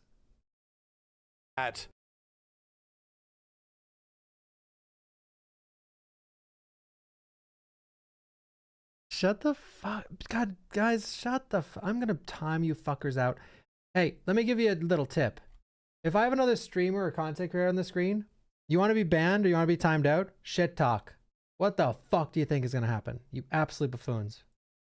When you go into the menu and there's an options menu for perspective control, and we saw this entire demo in first person at the very tail end of this reveal, it shows that, dude, you can also choose third person. That's and so then sick. It briefly shows the camera pulled out and you see like Grace, the main character, and she's walking around and doing stuff. Oh man, I love this image. It looks so good. God, I love the contrast. It's so good. Man, I can't wait for this shit, dude. And that's pretty much the actual end of the presentation. Which is crazy. That's crazy that the game is now giving us the option between a first and third person. So, like I said, this isn't the complete end of the story. The first person, third person reveal was kind of their big secret that RE9 is a first person / third person game, and you get to make that choice as a player whether you want that or not. It's not exactly intuitive because you got to go into a menu to do it. Well, someone said in the chat earlier, yeah, I was taught with this yesterday, by the way. I said that I think it's going to be first and third person. That was exactly what we were talking about for a while. But I digress though. I heard that someone in chat was like, you could pick recommended. Maybe he'll talk about this. I'll watch the Susie video too, by the way. I don't care who your guys' favorite content creator is, guys. After that, I got a unique opportunity in that same day that was, I think, pretty limited. And thanks to the Capcom guys, I was able to play this same sequence that was in the visual demonstration. So I just got to sit down in a dark room and with no cuts in the action and about a 30 to, I think it was about a 40-minute total time that I had to get through it. I was just able to so they got to play. Slowly just check this thing out and play it and see what it feels like. Because from my perspective on that end, it was cool, but it felt very straightforward, and it felt very from the visual presentation, felt very straightforward, and it felt very like on the rails in a certain way to get you into the action at the start of the game. But then I played the demo, and this is different and you get the big monster, and it shows up, or she shows up, or whatever, and it starts like stalking and hunting and following you, and you always have like an escape. You can always sort of go back to the room that you initially came back to. So that happens when the monster shows up. It sort of like leads you down that path because you obviously can't go down to the other path, which is where the puzzle is, and you don't have the solutions for it. The monster seems to always get in the way of what your next objective is, right? So you go back and you kind of restart the puzzle by going back to the infirmary room that you opened up. It almost looks like this creature has a second mouth, like right here. That might be crazy though. The graphics look incredible, man. They look incredible. Thank you, Red, for the resub. Thank you. It looks like a lichen. It's sort of, I don't know. It's hard to, I mean, you can sort of see its eyes there. It looks like it has buggy, like alien-like eyes. It looks weird. It looks like a new creature. This could be just the outline of the blood, but it also looks like a second layer of skin almost. It does look, it's spooky looking. One sec. Sorry, I never, ever watch YouTube videos on normal speed. Right, that you first awoken, and then you revisit those areas where the monster first showed up and it's no longer there, and you can hear it like in the walls above you at times. So it sounds like it's utilizing vents or grates all around this facility to move around, even though it's massive. It's really big. It's kind of funny. I'm so glad they're going with like a heavy audio. Like, audio is the most important fucking thing in any horror game. And yeah, you're just collecting things, but as soon as like it feels like you collect something, in the moment that you feel like I've just accomplished something, or I feel like I might be safe, something happens. Like, there were several moments where I was playing through this thing and slowly making my way and like crawling very slowly through this stuff to get to my next objective, or to get where I thought I needed to go. Some environmental thing would happen, like lightning would go off or something. There's another part where, yeah, this creature aggroed me, and I was running away. Then I finally made it back to the room, you know, the opening room. But upon doing that a second time with this new thing, like a screwdriver or something, right? When I got there, I felt like I was safe, and then lightning struck, and the lights blew up for some reason. Like there was like electricity surge. Scared the shit out of me, man. When I don't feel like I was that freaked out by the demo experience visually, right? When we were just watching somebody play it. But when I was there and there was no cuts and I was going through it, it was friggin' terrifying, man. And I realized something as I was playing through this. You're going through and you're making your way down hallways, and you hear this thing in the vents, and then it goes away for a long period of time. So you just go back to your tasks, and you're trying to like get to a new spot. And then suddenly it just drops out of the roof. There's these like holes in the vents. I'm sorry, holes in the ceiling and shit. Oh, okay, so that answers the question we were showing earlier. When it was showing from two different perspectives, Grace was on one end of the hallway, and then the camera was on the other end of the hallway, and two separate scenarios. Yeah. I guess it just follows you the whole time. Like Amnesia the Bunker, yeah, or Alien Isolation. Thank you, the Flow Bros. And I loved Amnesia the Bunker. If it's similar to Amnesia, if that single segment is similar to Amnesia the Bunker, then hell yeah, dude, that's really cool. Yo, Samurai. Brah, like plop down. And all of a sudden it's just in your face. You're like, holy shit, and now I have to solve this. And I realized as I was hiding in a corner with nothing but like an empty bottle to distract this, just waiting for it to get to this spot so I could slowly creep around the corner and maybe just book it in one direction or something like that, just run as fast as I could. The Bunker was really good if you guys have never played it. Hopefully a safe zone. It's like the best Amnesia game. I realized I wasn't playing the same stuff from RE7 and RE8 like I was talking about. I wasn't playing these like cinematic puzzle moments. Max! We have to watch this, by the way. We have to support our favorite streamers, okay? If you guys say, oh, get YouTube Premium, or oh, don't you have ad block? Do you not watch my ads? Oh, look. Oh, look. Oh.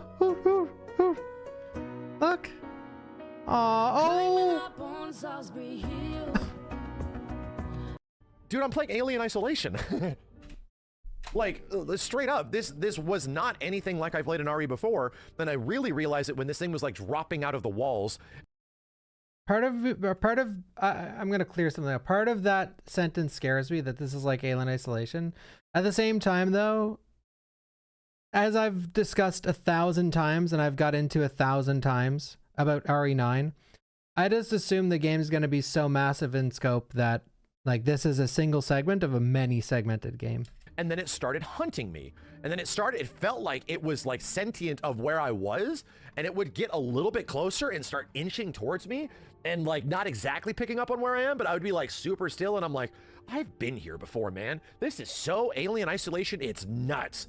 And yeah, I heard from other people that might have had a chance to play with this that it was I only really said that for the peace of mind of chat. I am not worried in a percentage over this game. Hard. And figuring out how Alien Isolation works as a game is also like a little abstract, so you got to get used to it. So yeah, it was tough. It was challenging. There was a spot where I had everything I needed to finish this demo, but everything I did, the friggin' monster would not move past this one part of the hallway. So I'm like, I'm screwed. But I realized if I went around the other way, the monster busted down a wall or something that cleared up some debris that I could now progress. So all it was like a quick throw, like a glass bottle against a wall where it goes, huh? And it goes over and looks at that. And as soon as I get into the open, I cook it, and you just hear this thing screaming at you as it's running right behind you. I'm like, holy. So yeah, when I was playing that, obviously in first person, dude, with no weapons attached, and it's just about getting from, you know, creating a game plan to go from here to there, then I'm gonna grab this, and then it screws everything up. It's just like Alien Isolation with a lot of Mr. X Resident Evil 2. But it pretty much I'm so ends excited there. to see the contrast between how Maximilian explains it and how Susie explains it. And whether or not all that stuff comes back, I don't know. Because, again, we don't get a gun or anything. As a heads up, I also played this entire sequence at first in first person, and then I'm like, let me try this in third person. And then I played it in third person, and I was like, you know what? I'm going back to first. I think these sort of creepy, meandering, walking around sections, if these are going to be sections in Resident Evil 9, are probably better in first person. But a note, and this is not anything hinted by Capcom, this is just me coming to my own conclusions. When you select first person mode as this character in this scenario, I will it says link first their person account, recommended. But you can switch to third person. So if this is recommended, okay, oh, I see. So that's what people were talking about earlier. That's good. I'm really glad they do that, because I was ranting about this earlier, but yes, when you, oh my god, fucking Google is recording everything I say. When you, so the offering the option of third person and first person is a double-edged sword unless you warn the player. Like when you're creating art, you want people to, it's like, I'll do culinary is much easier. When you create a dish in culinary, like if I created like a 5-star dish for you guys, and it had a foam and a sauce and maple caramelized onions, and then you have the protein, and then you have what's under it. So to experience that dish properly, you need to get a piece of all the ingredients on every bite, okay?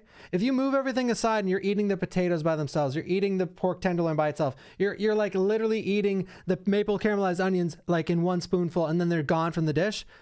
And then you say at the end, oh, it was okay, it didn't have much flavor. Well, hey, dumbass, it didn't have much flavor because you pushed all the flavors that were supposed to combine together to make the dish perfect. You ate them all separately. They're supposed to be eaten together to experience the final flavor that they all create.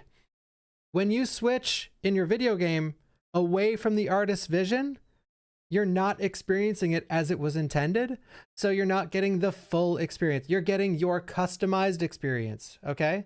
So you can't really have like a take on like, oh, is this part scary or not scary? You didn't go with the vision. You chose your comfort over the vision of the product, over the vision of the artist. Which there's nothing wrong with that, but when you stray away from the vision, you have to understand within yourself that you are not experiencing it as intended.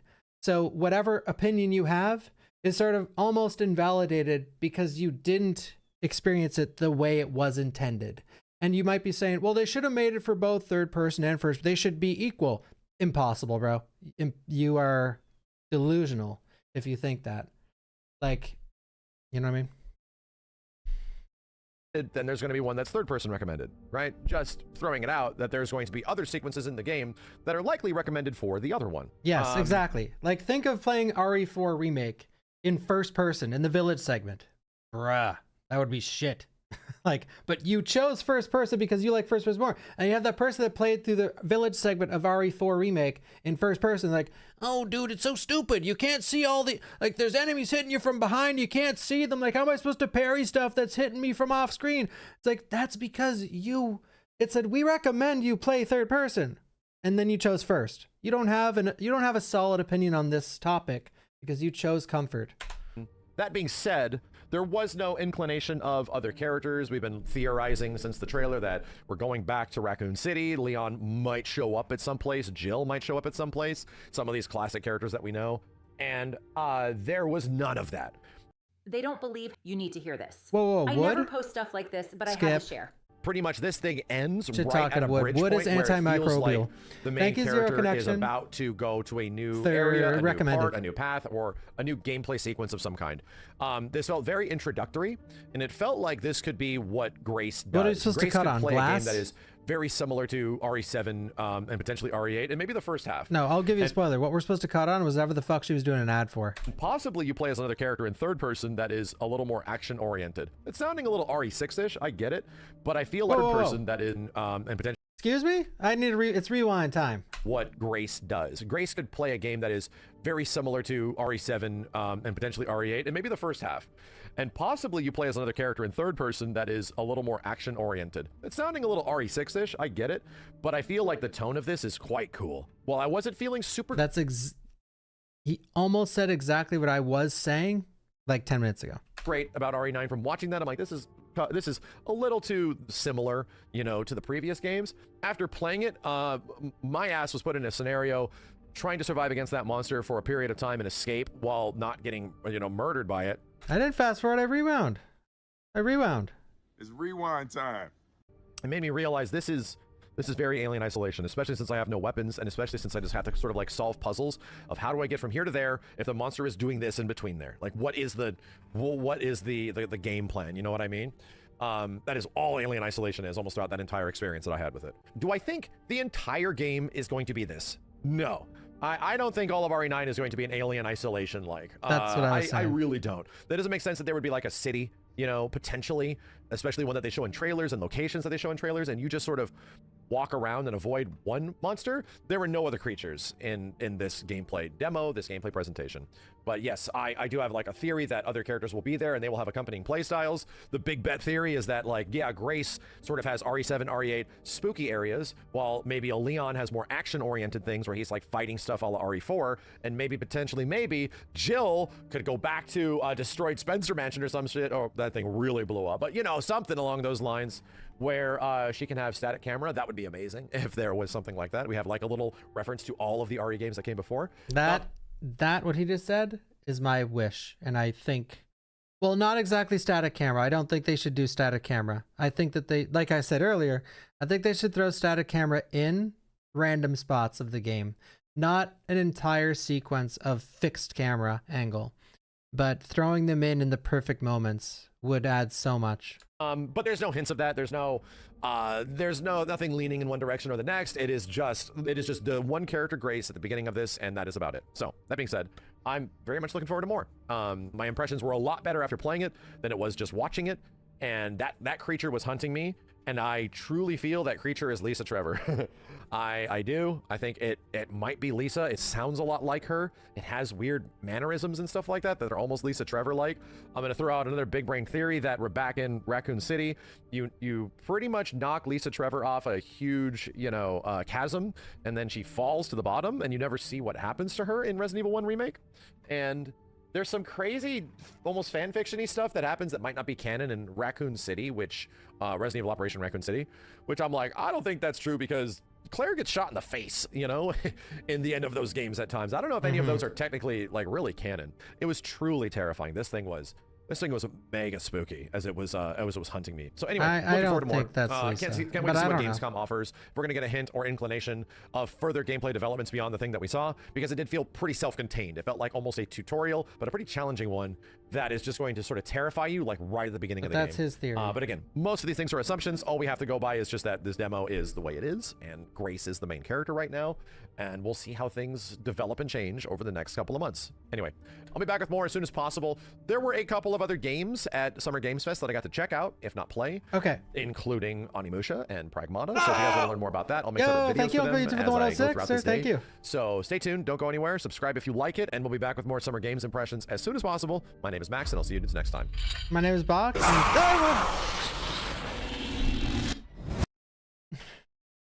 If you want to follow Maximilian, dude, I will link his channel. There it is. He plays a lot. He's basically me, a lot of variety, but a main emphasis on fighting games, where I have a lot of variety and a main emphasis on horror games. So if you like what you've seen, make sure to follow. I've been following for like 10 years, and I watch a lot of his stuff. He's a good streamer. He has good takes. I was gonna say some good. He's got good takes. He's a good streamer who I enjoy watching. Yeah. All right, and you guys want me to watch Susie's video. I hope Susie's okay with it. But in the past, she's given me the green light to watch other videos of hers, so I'm sure she's fine.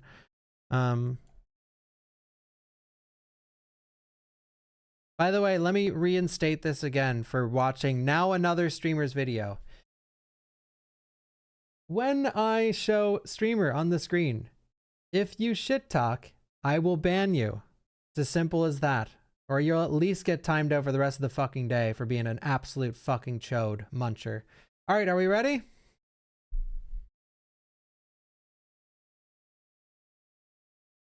Like, you guys have to understand something. When you shit talk a streamer watching, and then you, in the same fucking vein, same day, you'll be like, how could anyone hate you, Bawk? You are the people I'm referring to when you do that. Just replace you, just change yourself to mainly watching the streamer I'm watching, and they're watching me. And now you are saying that about me. Like, that's how it fucking is, bro. Exactly how it is. Like, when you shit talk, you better not wonder why people shit talk me, because you are those people. You are them. You have no respect for things that you don't enjoy. Oh, this isn't the streamer I watch, therefore I'll be disrespectful. Don't do that. Be nice to people that you don't know. Every time there's another content creator on the stream, people are so mean to them. Okay? So just be nice. Thank you, Uncle YouTube. Thank you, Twit. Thank you, Esper. Thank you. All right. Okay. So, okay, we got to start this off good. So, because Susie might watch, and then, okay, this is a streamer and content creator I love. She is, I talk about her all the time. She's the GOAT. And,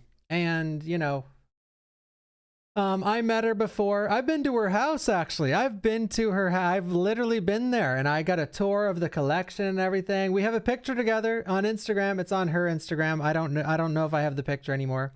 Yeah, I was at her place. Yep. Very cool. Humongous RE fan. Capcom, you might know her as a Capcom shill. No, people call her that. But people call me that too. But not rightfully so, okay?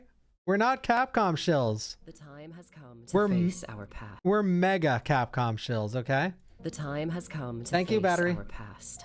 Resident Evil 9, A Requiem, has been officially announced, and what better timing than leading up to Resident Evil's 30th anniversary. At this year's Summer Game Fest, we finally got to see Capcom's next main series game in my favorite franchise. I also went to Summer Game Fest and saw even more of what was shown on the SGF stage. I'm really excited to tell you all about my findings in the game's phenomenal trailer, and explain in too much detail what I saw behind closed doors. So what do you say? Let's get into it. Okay, you know what, Susie? Are you fucking kidding me with that jump scare? Jesus Christ. God. Fuck, man.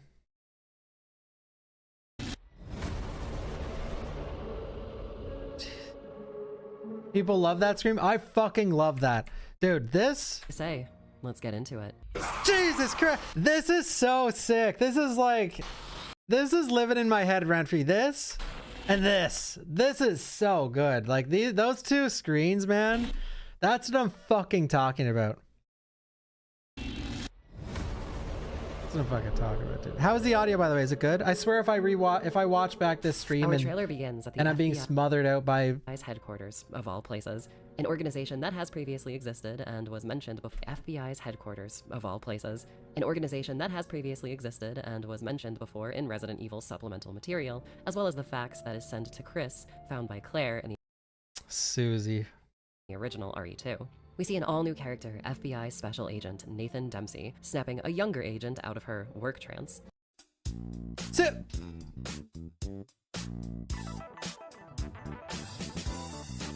I want... Grace Ashcroft. You owe me, Susie.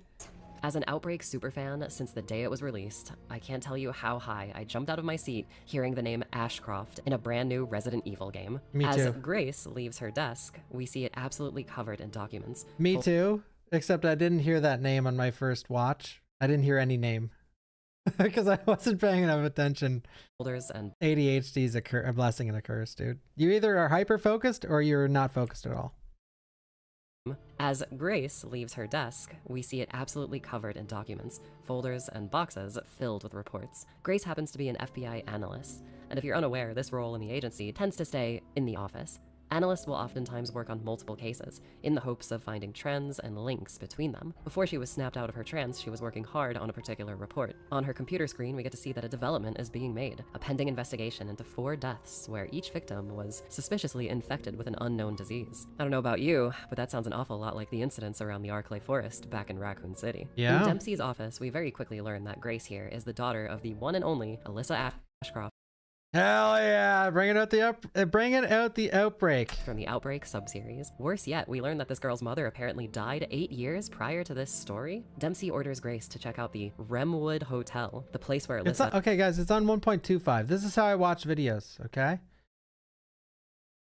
apparently met her end. Sending an analyst out on fieldwork isn't completely uncommon, but it is peculiar, especially for what follows. Upon first viewing, I was so blown away at this familial connection that I didn't fully process that they were telling me that Alyssa died. I have thoughts about this that I'll explore a little bit later, but for now, oh my god, RE Engine Alyssa Ashcroft. Yeah, that's so sick. And she looks great. We actually get to see a good bit of her, and in some she looks really cool. Some shots, she appears younger, as if we're seeing her original Outbreak. That's so sick. Like, oh man, I'm very happy with her look. Incarnation. I should probably explain who Alyssa Ashcroft is for those who've never played the Outbreak games. Alyssa was a reporter working for Raccoon City's Comet News back in '98. She was cool, sassy, capable, and had one hell of a dodge. Her iframes were absolutely one hell of fire. That dodge is ass. Alyssa shares connections with a few other Resident Evil characters, notably Ben Bertolucci from RE2. She actually gets him his confiscated documents that he shares with Leon at the end of his story. The character January Van Sant from Resident Evil Resistance. We're getting Resistance in on this video? Holy shit, okay. Thank you, Real Dynasty. Thank you, Battery Violence. Okay. That he shares with Leon at the end of his story. The character January Van Sant from Resident Evil Resistance is commissioned by Alyssa to gather info on a possible link between Umbrella and the US government before she herself was captured by said corporation. I love Alyssa's character and always used to say she was like if Jill Valentine and Aya Brea had a baby. Her bio literally says she's a master of unlocking things. So you know she's a prime candidate to survive some horror. To make a long story short, she's one of the best characters to play as an Outbreak for her well-rounded skill set and no-nonsense, very fun personality. The very fun personality? Agreed. One of the best characters in Outbreak? That's Cap, bro. Alyssa is obviously older in these quick cuts, and that makes sense since I imagine these flashbacks are from Grace's POV at some point in her life. If we do the math and look at RE's various timelines, Alyssa would have to escape Raccoon City, then give birth to Grace for her current day, younger appearance to make the most sense. Grace also has flashbacks to a strange hooded man that we see a few times throughout the trailer. This man looks conscious but infected. I have a harebrained conspiracy theory about this guy that I'll get into later. For now, it seems like this hooded man may be responsible for I don't actually think this is Wesker, okay? I don't actually think this is Wesker.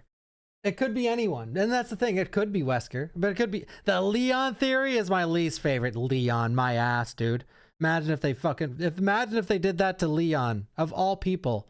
Oh, yeah, and if that's Leon, by the way, you can kiss Ada goodbye. Like, what the at this mysterious hotel. Dempsey remarks that it might be time for Grace to face her past, as we see some more of the decrepit hotel flash before her eyes. We then smash cut to Grace in a dire situation. She's tied to a hospital bed, suspended upside down. Since I went to Summer Game Fest, I actually got to see this entire scene play out, and I'll talk about that a little bit later, so hold on tight. Examining a press screenshot sent out by Capcom, Grace is locked up in the Rhodes Hill Chronic Care Center, this being a never-before-seen... Okay, nice zoom. Jesus. All right, we're zooming real hard. Okay, nice. Susie, this video is awesome so far. Susie is the GOAT, dude. She did an insane research for this. In Resident Evil. At first, I thought this hospital was going to be the same place in the flashback scenario of Outbreak File 2, given Alyssa's presence in this game. But then I remembered that building crumbles to the ground at the end of that level, so yeah.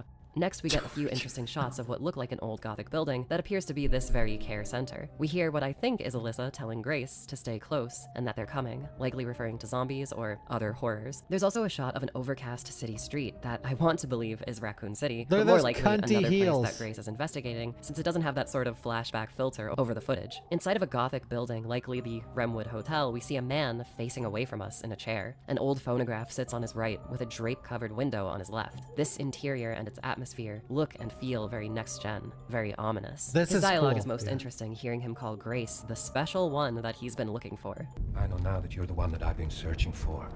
The special one. The chosen one. This is me to every first-time chatter in the chat, by the way. Like, one of these days, one first-time chatter is going to be the chosen one, the special one.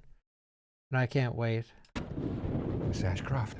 If we zoom in on this particular close-up, we can see that the man's skin is rather decomposed and pale. I do believe that this is the mysterious hooded figure from earlier. I think this guy is going to be the main villain, but more on him in a second. The next shot is the money shot, as we see the money ruins of Raccoon City. A massive crater lay beside a collection of surprisingly intact buildings. This city, once the site of bustling commerce and life, turned zombie apocalypse, now clings to its undead existence, refusing to die. We get detailed shots around the city's ruins as we finally see it, the ruins of the RPD.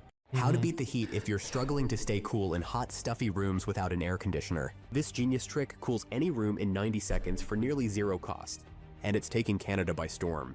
A brilliant uni student from Toronto University has revolutionized the air conditioning industry by designing a device that cools rooms instantly at a fraction of the cost. Oliver, a clever engineering student, came up with this. A building I and many of you know very well. This place is like a home away from home for a lot of RE fans, so seeing it in this state left me— You can't give me shit about ads anymore, okay? I'm right there with you in the trenches, man, okay? feeling kind of somber. I know some of you probably thought about this too. Umbrella Corp? The only other time we ever got to see a post-apocalyptic RPD was actually in arguably the worst Resident Evil title ever.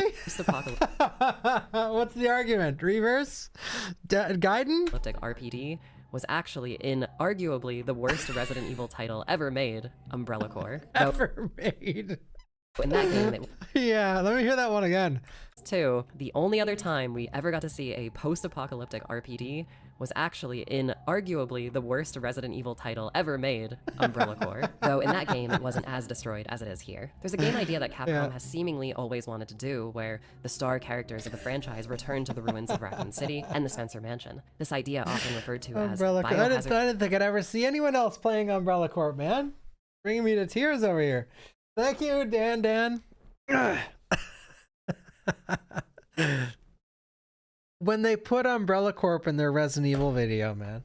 Dash was planned after the release of the first game, but quickly shelved. I guess Capcom's finally doing it, and it's pretty cool to see. I personally hope we also get to explore the Arklay Mountains and everyone's favorite haunted mansion. The dialogue—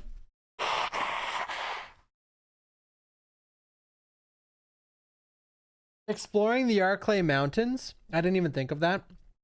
Exploring the Arklay Mountains would be absolutely fucking sick. That would be insanely amazing. My god, that'd be good. That's like absolute GOAT material for a location to explore.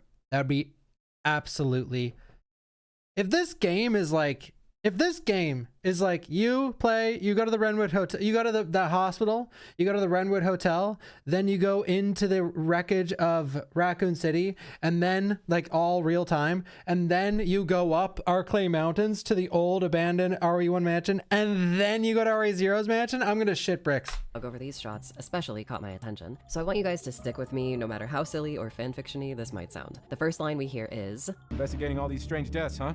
I think that this voice belongs to Kevin Ryman from Outbreak. All these strange deaths. No matter how silly or fanfiction-y this might sound. The first line we hear is— Investigating all these strange deaths, huh? I think that this voice belongs to Kevin Ryman from Outbreak. Outbreak fans, tell me that does not sound exactly like him. With us— Like, the thing is, man, that sounds way too good to be true. You know when something's like way too good to be true? Like, you might be getting Jill, might be getting Leon, and you're telling me Outbreak characters beyond Alyssa are coming back? Like, I think if that's the case, that's perfect. Like, it's gonna be the best Resident Evil game of all fucking time. A game made for the fans. Like, revert to what I was talking about earlier about starting as horror, and when the horror is finally done and getting old, you switch to a slightly more action-oriented game. And you have Outbreak characters and legacy characters and new characters. Like, if that is the case, RE Avengers, well, is that much of a jump for other Outbreak characters to show up? I guess it's not much of a jump. I'm already shocked that Alyssa's here, bro. But why it's crazy to dive even further into Outbreak, why I think it's like too good to be true to dive further into Outbreak, is they're putting so much emphasis and they're putting so much on a game they released and never fucking touched again. This isn't RE4 that's on every console and VR you've ever heard of, or RE5 that has 8 different editions on every console. This is RE Outbreak on the PlayStation 2 that's never ever been touched or mentioned ever again. Like, that's why it's too good to be true. Because they haven't used that game at all. But if that's Kevin, we're getting an Outbreak remake or an Outbreak remaster or something, dude. Outbreak Deluxe remaster, man. Because there's too much Outbreak to not bring it back. Oh, here's all these characters from Outbreak.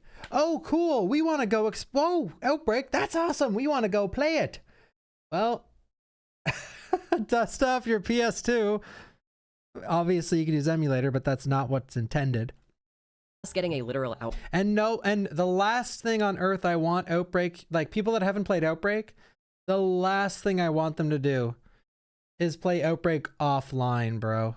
Playing it offline, like getting, and Capcom knows this, getting players to go back and play Outbreak offline to experience the story for RE9 proper, that's not the play. They need to remaster this shit, dude. How many YouTube shorts does Bawkbasoup need to release on Outbreak Remake? Outbreak era flashback of Alyssa, the chances we'll see other Outbreak characters isn't exactly the lowest, you know? After that, we hear more of what I assume to be a She's on the same cope I am. We'll see other Outbreak characters isn't exactly the lowest, you know? After yeah. I'm huffing the same shit, Susie. Holy shit. that, we hear more of what I assume to be Alyssa, and then we hear another voice. Again, stick with Have you seen the shit I've seen? I didn't hear anything. more of what I assume to be Alyssa, and then we hear another voice. Again, stick with me on this. I think that voice is Mark from Outbreak. Have you seen the shit I've seen? I believe that we will get quick flashes to the events of that game. Okay, why she is saying this, by the way, and I was saying it too, but I was saying many things. If you guys are just watch my shorts and my short form content, you don't get the whole picture. I've said everything there is to say about this kind of thing, but here's the reason it could be Mark, and here's the reason that could be Kevin. Okay? Here's the reason that could be those characters. Because the game is fucking incredibly well made, and it's made for the fans, and it's honoring everything about the franchise, and they're trying to make the perfect Resident Evil game. Here's why it might not be Mark or Kevin. Well, they're referencing a game stuck on the PS2. You know, it definitely could include every Outbreak character. It could. And I fucking pray. I pray it does, man. I don't want it to be Carlos, and I don't want the other character to be fucking Billy or whatever. If I had a perfect world, every character you just heard talk on that bus frame is an Outbreak character. That's the perfect world, and that is a game made for the fans. I'm not talking the fans like I played RE4 and I love RE. I'm talking 0, 1, 2, 3, 4, 5, 6, Code Veronica, 7, 8, okay? A game made right for the fans. RE4R has and new players, obviously. And if there is Outbreak characters, they're the kinds of characters that are so easy to just get into a new game and make people like them. On remembering Raccoon City, so who's to say when Grace isn't a child, her no-nonsense mom might open up to her about the moment that shaped her life forever. She literally survived Raccoon City. That's no easy feat, and it would undeniably stay with you, as we've seen with every other main character. To finish things off, yes, she's preaching facts right now. She is absolutely preaching facts, and like, really, that's the best way they could go about it, in my opinion. We get a few shocking shots to end the trailer. We So see a that's man Leon. struggling to warn someone to stay away as he mutates in real time. Thank you, Sarzaman. His throat deteriorating right in front of us. We see the hooded man suffocating what looks to be a politician sort. This particular moment might be related to the report found on Grace's computer. Manhunt, and we bro. flash to a police officer zombifying before our eyes. I don't know about you guys, but this dude looks like he's been plucked straight out of the 90s. Finally, we see a massive dark creature descending out of the ceiling of the Rhodes Hill Care Center. Boy, do I have a theory for you on what I think this is. Let's just say those audible chains rattling may not just be a creepy sound effect. The logo drop is accompanied by the monster screaming in our faces. RE9, Requiem. Sheesh, what an Oh, it's coming from my room. I wasn't sure what I was hearing. Jeez, the audio was too good, dude. incredible way to return us to the world of survival horror. So before I move on to the SGF secret gameplay I experienced, I want to tell you guys my crazy theory about what I think the villain's goal might be. I love this video so far. Susie is fucking awesome, man. I love this video. It's so good. Never, you know what? Forgive me that I said anything, bruh. Susie? Oh my god, she's a Capcom show. You gotta be fucked. And explain what Grace's role in the story may potentially entail. So if you're a hardcore Outbreak fan, you'll know that by default, each of the characters you play as are actually infected with the T-virus. In basic gameplay, this virus gauge counts up to full infection. If you lose track of this thing, you may become a zombie. Spoilers for the first Outbreak, but in the final level of the game, you can actually make a cure for your T-virus infection, that being the Daylight vaccine. Taking it removes the virus gauge completely. RE9 is telling us that Alyssa Ashcroft is the canon survivor of that game, so it would make sense if, after the events of Outbreak, her child would most likely be immune to any zombie viruses, given she's born with the Daylight vaccine's agents. Yes. This is, I've been repeating this probably on the hour for the past 3 days. In her bloodstream. This is kind of a sneak preview into what I saw at SGF, but in that scene where Grace is hanging upside down, she's actually being drained of her blood. You can even briefly see the glass IV. Ooh, that's a good spot. That's a good spot. Yes, that further. I mean, by the way, I'll repeat it for the not millionth time. There's no way this game doesn't mention the Daylight antibodies in Grace. Like, it's got to revolve around that. And this sort of almost proves it. Hanging next to her. I think whatever infection this hooded zombie man seems to have has bonded with him completely. I believe whoever this guy is, he's going to be the final link to old school Umbrella. I don't think he's going to be a revived Wesker or Birkin. Resident Evil loves doing Villain of the Week nowadays, so it's safe to assume that whoever he is, he's going to be entirely new. It seems like he's taking out his aggression on key political figures. I honestly think the likelihood of that being a character we don't know is the highest. I just like talking about it being random fucking people. To send a message to the FBI, possibly to lure out and steal Grace's blood for himself. Grace, being the special person he's looking for, might be able to cure him. But at the same time, though, just to play devil's advocate, why hide his face if it's not someone we know? But maybe that's just his persona. With Alyssa allegedly passing away, this guy can't abduct her and use her blood. But that also may be the reason why Alyssa is gone. Maybe this dude killed her while experimenting on her. Or maybe her immune blood has aged and lost its potency, leading him to need a newer, younger candidate with the same immunity. I don't want to believe that Alyssa is dead, considering we haven't seen her for over 20 years, but it could be good motivation for Grace to want to catch this guy. Yeah, Does that all sound... Yeah, I mean, that sounds exactly the two likely scenarios that she might not be dead, or her being dead is what we needed to progress this character as she needs to, on the path she needs to go down. Crazy, or maybe too spot on. I was putting all of this together while watching the game play out in front of me. I'm really excited to see how all of this plays out. Really. Motivation for Grace to want to catch this guy. Does that all sound crazy, or maybe too spot on? That's how I feel about talking about RE9. I feel like a lot of our theories are either like dead right or just we're insane. I was putting all of this together while watching the game play out in front of me. I'm really excited to see how all of this plays out and to see if Alyssa really did die 8 years back. Knowing RE, the writers are historically pretty generous to our favorite characters. As we know, fake outs are always possible, especially for Masters of Unlocking. So with all that said, I went to Summer Game Fest and got to see a decently sized portion of RE9's gameplay. And what I saw blew my mind. So the demo begins with Grace hanging upside down, getting her blood drained in an almost Saw Saw movie-style contraption. Grace, being an FBI analyst, uses her smarts to escape the device. She knocks over the glass IV next to the bed, filled with her own blood, drags the broken bottle up to her hand, and is able to cut herself free as the gameplay begins. Now, listen carefully. Our starting perspective is first-person view. Please wait before you start complaining, okay? The game does feel a lot like RE7. Are you fucking? I'm already in the. Here's your average YouTube commenter. Is first-person view. Please wait.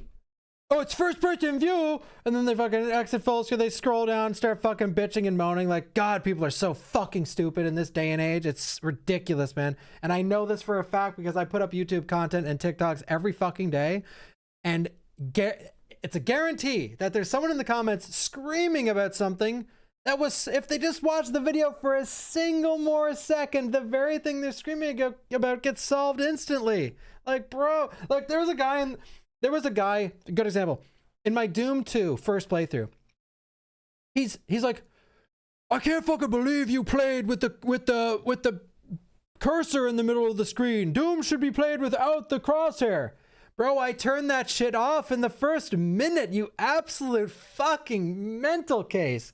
Oh my God, people are stupid. It's insane, man. You just had to go like this on your keyboard 2 times and you would have been like, oh, like, why don't people ever press this button? Like, it's insane to me. It's insane. It's like, bro, you don't like something. Play begin. Okay, go like this.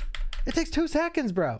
It takes 2 fucking seconds. Now, listen carefully. Our starting perspective is first-person view. Please wait before you start complaining, okay? The game does feel a lot like RE7, with the hospital Grace is trapped in being this dingy, old American Gothic building. The halls of Rhodes Hill are almost pitch black, and to my surprise, Grace actually uses a Zippo lighter to light her way forward, just like Claire in Code Veronica. The goal in this demo is to find a fuse to open a gate to safety. As you'd expect, a classic Resident Evil key hunt commences. As we go, we find a themed key, the cherub key, which opens a specific door that leads us to a file that explains where we can find a screwdriver that opens up a fuse box. As we approach the nurse's wing, Grace is caught off guard by a dead body toppling onto her, knocking her to the floor. Before she can catch her breath and lift the carcass, a massive creature creeps up behind her. Its gigantic hand scoops up the dead body, biting its head off cleanly. This initiates a classic Nemesis-style chase sequence. When I tell you that this chained thing is tall, I mean it's like 20 feet tall. Its body fills the rooms and door frames it's squeezed into. We get to see this monster very briefly in the reveal trailer, but that shot of it coming out of the ceiling does not do its size justice. The incredibly dark atmosphere of this place is heightened by the massive roaring nightmare right behind us. We even get to see Grace trip all over herself during this specific chase scene, which makes the first-person view option feel even more nightmarish. With Grace, Capcom have made their most non-combative RE protagonist yet. I feel like when playing as her, we'll really have to use our brains to solve the game's conflicts. The way this monster chases Grace isn't fixed. Yeah, that makes perfect sense with what we were talking about earlier, where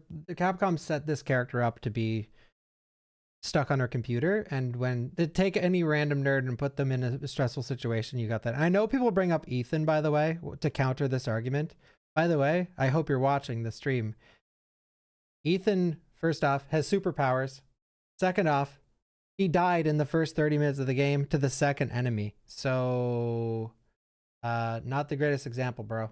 Fixed or linear either. She's climbing up into the ceiling, going through walls and windows, and also dropping in when you least expect it. Watching the gameplay reminded me of running from the Xenomorph from Alien Isolation. I think RE9 will feature the best and most replayable chase scenes in the series to date. I hope so, and I'm glad she said that, because that was my biggest worry when we were watching Maximilian's video of, like I said, House Beneviento and RE Village is god tier. First playthrough, House Beneviento, that was with the baby in the basement, is amazing. But then every other yo Brando, by the way, every other playthrough after that is it just gets more annoying and more annoying, because the shock value is why that part is good.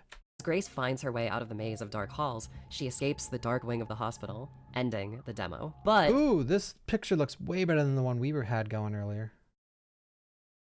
You find 7 the least replayable? Well, that makes sense because it has unskippable cutscenes. But yes, RE7 and Village suffer from the same problem, where they are not very replayable. And I don't want that for this game. I really hope this game is very replayable.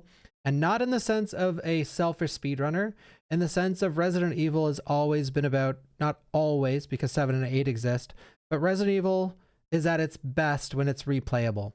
RE2 Remake is a fantastic example with the 4 scenarios and getting the S+ on hardcore, unlocking the best stuff you can get, and then playing the side scenarios to unlock infinite ammo for every weapon with the cat ears.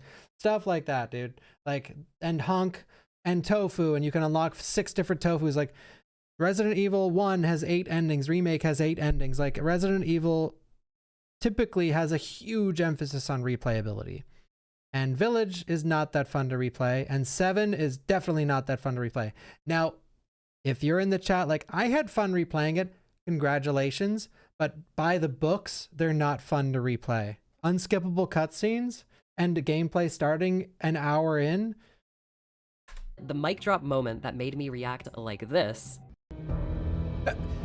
Okay, Susie, we're gonna have a talk. Like this. You were reacting like this? For 70 years. Jeez, Susie. The Humane Society Oh my God. of organizations. Let's go, baby! Was after the Let's chase go, was baby. done, the game paused itself, the settings menu opened, and the player chose to switch the game to third-person view. Yeah. That's right, both perspectives are fully playable in RE9. The third-person view looks exactly like RE4R's wider camera May I perspective. take a second? This is not going to be a jankier RE Village third-person mode like we got with Gold Edition. Capcom have clearly been Me and Susie are on the same brain waves. developing this game with both perspectives But I already knew this because me and Susie have geeked over Resident Evil on the phone for like 4 hours straight before. mind. Not in a long time, but we have. And that's probably why it's been taking so long to show it. I am so excited to replay the game both ways. This option put a smile on my face because I know a lot of fans genuinely don't like first-person view, and that's very understandable with this being a historically third-person game franchise. Well, now you can play however you want. Before I move on to my own unofficial speculations for what the rest of the gameplay might be, I have another theory about what, or even who, for what the rest of the gameplay might be. I have another theory. All right, Susie, let's hear it. About what, or even who, this giant monster is. I got to see this creature in all of its glory, standing on her hind legs, swiping away at Grace, and even picking Grace up and chomping down on her shoulder. By the way, that attack looked exactly like the classical painting Saturn devouring his son. Bro, we were just talking about this. What game was this in? We were playing it a few days ago. And I'm like, this is in everything, man. Oh, was it Outbreak? I don't know. Oh, it's Dying Light. Yeah, that's right. I kid you not. All of this was accompanied by the monster wailing away with some very familiar noises. RE1 Remake is my favorite game of all time. I've played thousands of hours of that title. I got it at release. Every single thing about that game is burned into my memory.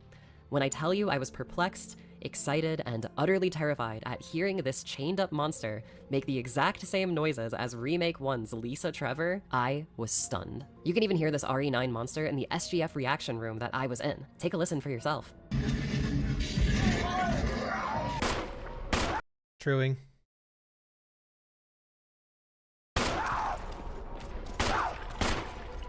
If we're returning to reaction room that I was in, take a listen for yourself. Yeah, that's spot on. Well, it's not. I knew it was Lisa Trevor. Oh, you knew it was Lisa Trevor. That doesn't mean it's Lisa Trevor. That just means it sounds like her. But it could be infected with the same stuff as Lisa Trevor. I mean, it could be Lisa Trevor. It's hard to say. If we're returning to Raccoon City, I think it's very possible that the one unkillable monster that may have been trapped in these ruins, surviving and evolving for the past 30 years, could be Lisa Trevor. That's very, very true. Much angrier and much larger Lisa Trevor, I'll add. At no point was her name ever spoken, but I know what I heard, and I know what I saw definitely lined up with what I know about this series. If this isn't Lisa, well, I love how know what Susie I saw talks. definitely lined up with what I know about this series. Tell If us, this isn't Susie. Lisa, well, damn, I guess Capcom are just masters of reusing their own assets. Okay. That's true. Moving on. Official footage and my own crazy theories aside, I do have my very own speculations on how the rest of the game is going to play out, so let's talk about that. Like the Ethan Winters games, I do believe a legacy character will show up, and we will switch to playing as them for a more action-orientated gameplay experience. RE has always had strong action gameplay roots, even in its original trilogy. It's a guaranteed selling point for the series, and I fully believe while the survival horror elements will be upgraded as I saw in the demo, I am so excited. I cannot see 9 not doing this. I talked with this, like, I've been streaming for 2 hours. I talked with this like an hour ago, but I can totally see When the horror is getting stale in 9, that's when the game completely shifts into a more action-oriented horror game. And not a bone in my body thinks that's not going to happen. I think that's exactly what's going to happen. Because I said this earlier, horror games typically start to fall off like halfway through-ish. Alien Isolation's biggest weakness is it's too long, okay? And that's one of the best horror games ever. I think 4, 5, 6 hours in, and you start to slowly shift the focus. Not go all in, balls to the walls like the Heisenberg fighting village, or like you're at the island in RE4, but you can slowly lean in and ramp it up and ramp it up and ramp it up. I'm sure the action elements will also get a similar upgrade. Whether that character be a returning hero like Jill, Leon, or Chris is kind of up in the air, seeing as how each of those people all spent time and have history in Raccoon City. Something that Jeff said on the SGF stage has stuck out in my mind. He talked about the game being something ambitious, the scale being a lot bigger than previous games. Yes. I keep mentioning this as well. Judging by the gameplay I experienced, I don't think we'll be getting like a full open world like a lot of other games, but I feel like RE9's game world is going to be a larger open map with classic, puzzle-filled, backtrackable hub zones. The fact that the trailer showed us so much of Raccoon City in great detail, like specific locations, makes me think we'll be able to fully explore this ruined city. I immediately thought of Days Gone, mostly because it's a zombie exploration game and I happen to like it a lot, but also because with a potentially open area map, you'd need some kind of vehicle to get around. This might purely be my fan fiction brain talking here, but I really want to see Grace ride around this dilapidated town on a motorcycle. Grace is a quirky nerd in general, as we've seen, but I love the idea that she may have this one unabashedly badass quality to her. And that could possibly be bike riding. Like, wouldn't it be so cool I think that'd be cool. Running Thank you, chicken strips. Zombies, or maybe even that giant hospital monster while getting to your next location in the ruined city? Another reason which makes me think this is because she's literally wearing motorcycle boots in the trailer. Yeah. But a girl can dream, can I? Also, in the behind closed doors demo, I really got the sense that Grace isn't a quitter, if you know what I mean. She definitely isn't a fighter, but she is mentally equipped with the skills to persevere. So maybe that means she has a badass, post-apocalyptic motorcycle. I don't know. In essence, those are my thoughts on RE9 so far. They showed so much, yet so little. I'm sure whatever else they're planning is going to be great as well. I do think RE3 results music? I think this will be the most epic RE game in terms of scale. One thing that kind of bothers me about new Resident Evil games is the series' shaky commitment to new and old characters. Sometimes it could seem like the games rely on having you pop off and get excited at seeing Leon or Chris again, and sometimes we get a dry guy like RE7's Ethan. What's got me so excited about RE9 is, while we are getting a brand new character in Grace, she is the offspring of a legacy character. Yes, I like a rather this a lot. obscure one at that. It's a refreshing. Just to piggyback off that, one thing if you're here in the chat, prepare to get every single RE game spoiled for yourself. Thank you, Halo of the Sun, for the tier 3 and the 45. Thank you.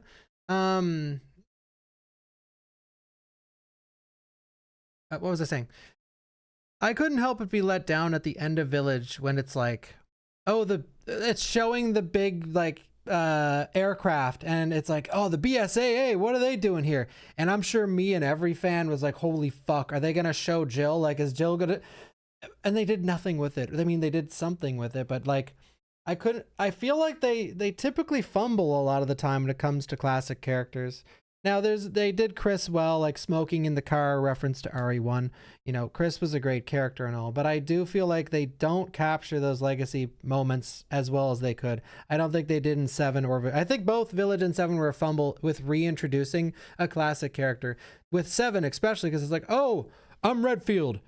And then the audience that's supposed to be like, oh my God, it's Chris, was like, who's this?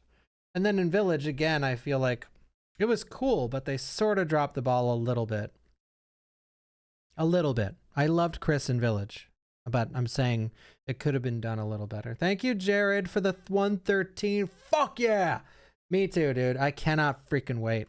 Concept that's got me so excited to see what Alyssa Ashcroft's been up to all these years later. Who would have imagined that lonely RE7 news article written by Miss Ashcroft would have led us to this very moment? Capcom, you are Galaxy Brain for doing this, so thank you for bringing back my favorite Outbreak character and putting Outbreak in the spotlight. Yes. If another trailer drops with even more info, you know I'll be on it. If Leon or Jill come power sliding in to save Grace from Lisa Trevor 2.0, I might have to call Capcom and ask if they're stealing my fanfiction. Well, I guess I have to make an Outbreak retrospective now, huh? Until next time, hunters, stay tuned. Susie, we have to play Outbreak.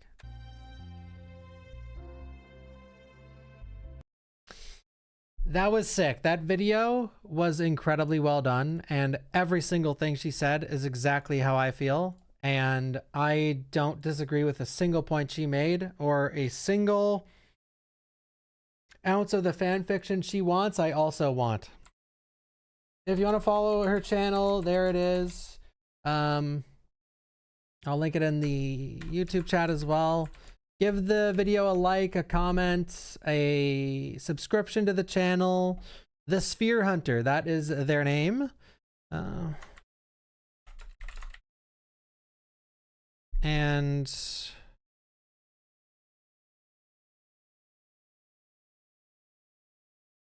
it doesn't exist online. I was gonna post the picture of me and Susie, but I can't find. I don't have it on my computer, but the emote is unlisted. What the hell is that emote? Reclaimer _cheered X500. Hey Bawk, how do me and my friend play Outbreak on PC Coop? What do you use and or the best way to do so? I'm the wrong person to ask, bro. I'm the wrong person to ask. Thank you, Reclaimer, for the 1, 2, 3, 4, 500 bits. Let's go. Thank you. Holy shit, that was good. That was such a good video, man. Susie, Susie, Susie. I have to pee. 1 sec.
Take what you do best and create a website that's worthy of it. With AI website creation from Wix, every click is an opportunity to shape your brand, fine-tune your design. You guys can never generate complain about content ads in again, seconds, bro. You can never and complain about showcase ads what you again. love, so others will love it. Okay? Yes, watch the ads when they come on. Like me. Like me. Okay? God, you guys don't give me enough credit. I'm right there in the trenches with everyone. I said I had YouTube Premium. Well, I also have 4 fucking YouTube accounts. I'm on the wrong one. There, I'm on my YouTube Premium account.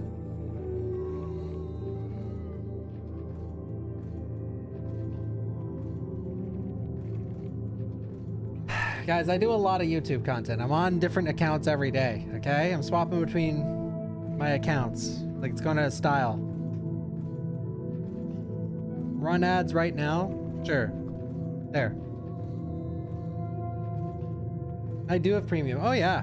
Guys, YouTube, if you use YouTube every day, get YouTube Premium. And if you use Twitch every day, get Twitch Turbo, man. Delusion. Wait, why is having YouTube Premium delusion? You wanna know why? Why do you think I bought it? Why do you guys think I bought YouTube Premium? Because you're not gonna guess, I don't think. Can you guess? Music. Yes, exactly. I bought it so I could turn on... I bought it so I can turn on music and then lock my phone. I know there are ads for... There are apps for that and shit, but I don't use apps on my phone, really. Locked music is goated, man. Locked music is goated!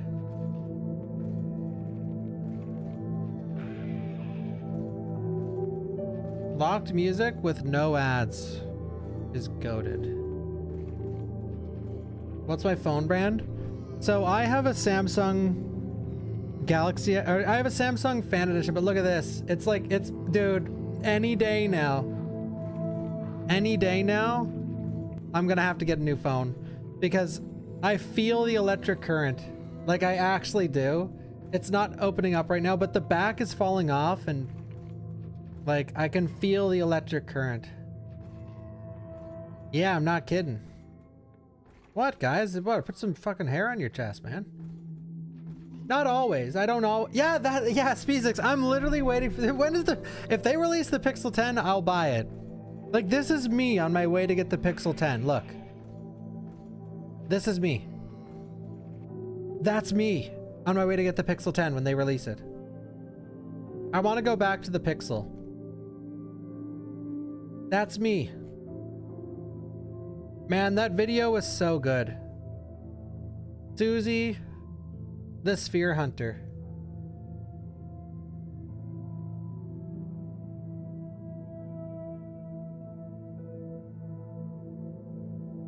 God, that video was good. God, I loved it. I loved it so much. It feels so awesome to watch someone that doesn't watch my channel, so you know they're not just echo chambering, say all the same shit as you. Like, worth a copyright strike. Oh, if she copyright strikes me, that's it. Like, we're fighting. Me and Susie starting beef on social media would be the best thing ever for both of us, honestly. It would be. Like, we would both get, like, exponential growth from it. Like, huge growth. That'd be that's probably the best person in the entire world that I could start beef with.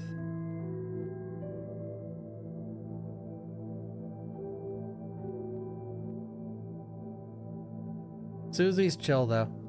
And so am I, so it would never happen. I was wondering when you were gonna be shadow banned, and now you are.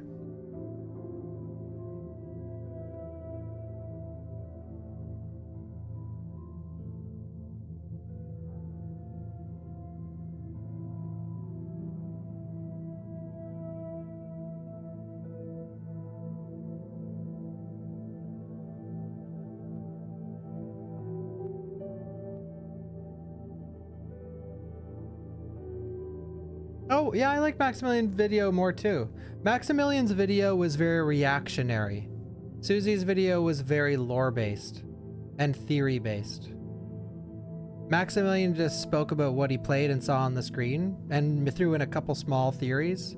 Susie's video went heavy into deep lore and predictions, and very spot-on predictions with what I think as well.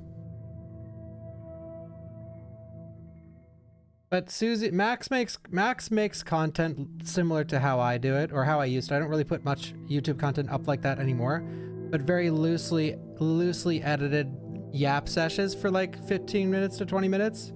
And Susie's are very edited and well thought out, because Max puts out like 2 videos a day, every single day, every day.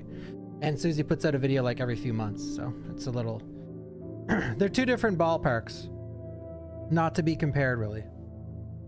And I find it funny when people were like shit-talking Max's video, like in the chat. Bro, he's literally doing the same shit I do. So like, you're basically shit-talking me too.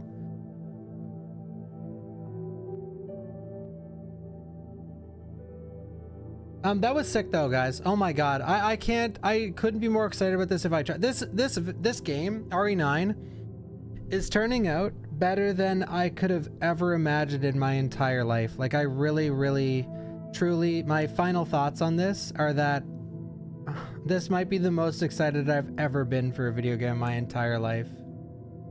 Like, it looks so ridiculously hype, and yeah, we haven't even scratched the surface yet, I take it. No, Nap. That person made one video and deleted it. But people thought it was Susie because of what they sounded like.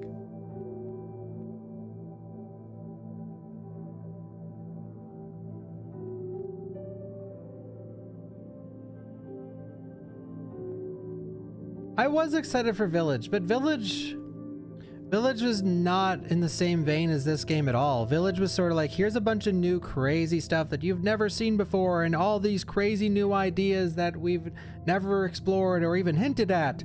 And look, there's a big vampire with huge boobs that has 3 daughters that are all supermodels that want to suck your blood, and maybe more. And like, you know, that was cool, but that wasn't very... That game wasn't something to get Resident Evil fans excited. That game was something to get horror fans excited, really. And with I mean, you know, don't get me wrong. Sorry, Ethan, boom, boom, boom. Like Chris shooting me at that was like, what the fuck is going on? Oh my God, you know, that was insane. That was insane. Oh my God. But this is like, including Outbreak characters, bro.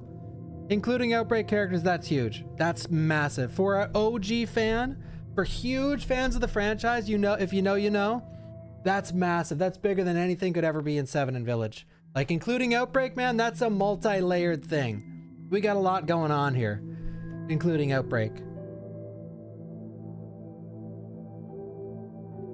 I loved 8, don't get me wrong. Don't get it twisted, bro, or get it twisted. I don't actually fucking care. I have my tier list up. One of the things I got the most flack for on my tier list was people were so angry that I liked Village. So angry. But those people, by the way, I consider you an absolute mental case and an actual stupid person if you watch a 2-hour tier list and you just sit in the comments and rant about how you shouldn't have liked, how the person shouldn't have liked one game. Like, I consider you a bad person. Like, how can you watch a 2-hour tier list? Like, why don't you go in the comments and be like, wow, I loved Resident Evil Remake that much too. I also think it's one of the best games ever. No, you look for the one flaw and you fucking bitch and moan about it for 3 paragraphs. Like, shut the fuck up. Absolute idiot. Try making the world a better place, not a worse one.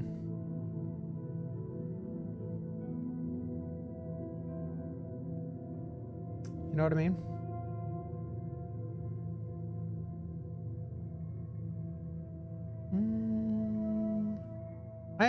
I'm not angry.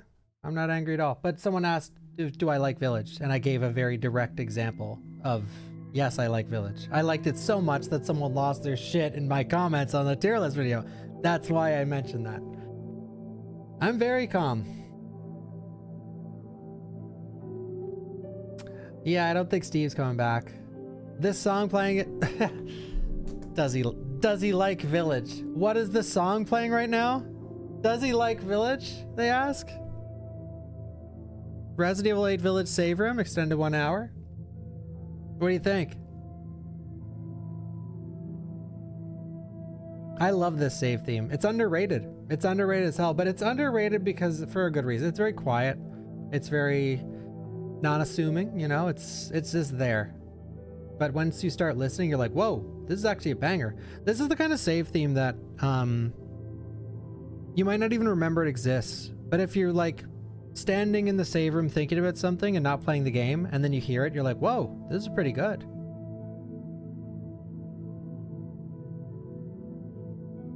Any favorite save themes outside of Resident Evil? God, I can't even... Can you guys name some games?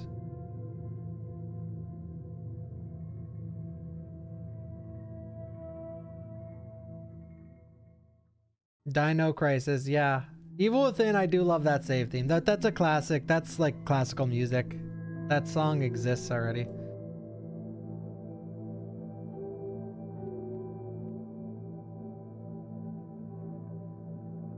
Landa's trying to get a YouTube short out of me, but I can't think of anything.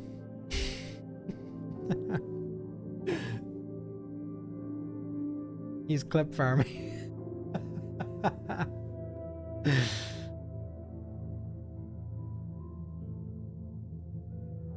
Menu music is the good question. And there's way too many games. Like, the best menu music in a video game, honestly, Dark Souls.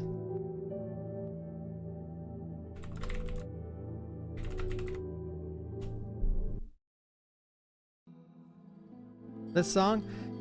And another favorite off the top of my head would be Expedition 33. Thank you, Julio, for the $5. I don't think I can give you guys tonal whiplash. Everything's very chill right now and calm. If I put that song on, I think some people might go crazy.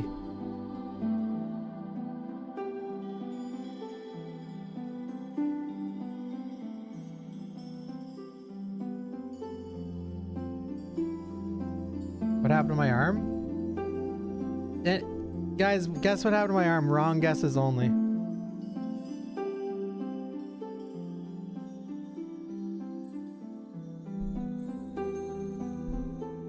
He's got AIDS, HIV, the first two answers. Sorry I asked. Holy shit, I've never seen chat move this fast. Wow, you guys really want to give me theories on what happened to my arm, eh?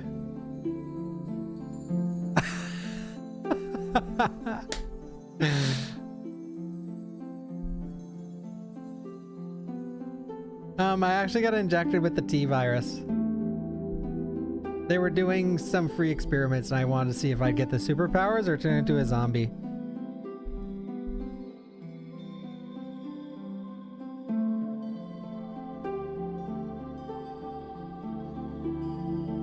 Elden Ring has a goated menu music too.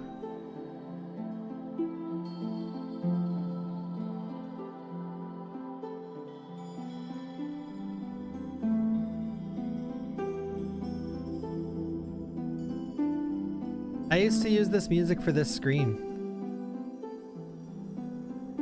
because you hear the crystal sounds in the background.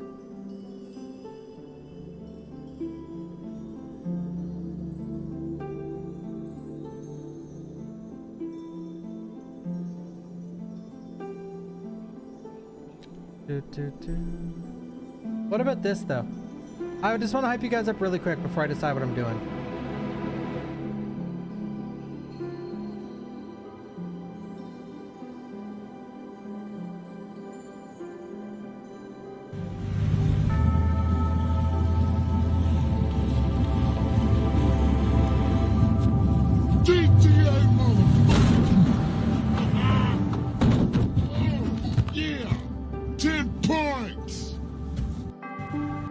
Hi.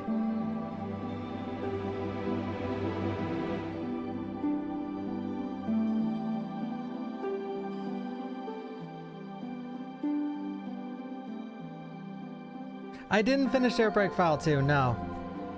I sort of want to.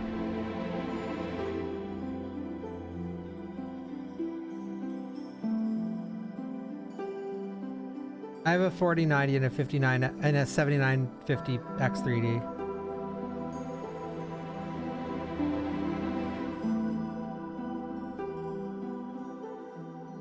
I don't know, I'm also sort of tired. I got blood taken today. I'm sort of tired.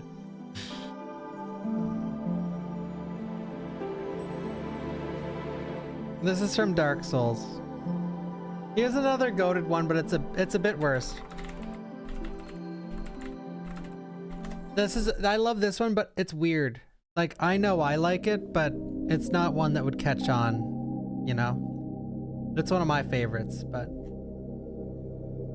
I don't think it would catch on with the mainstream audience, you know?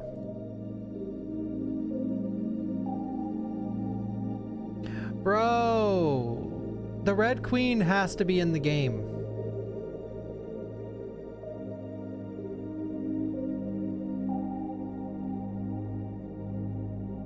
This is the menu theme for Demon Souls, the game before Dark Souls 1.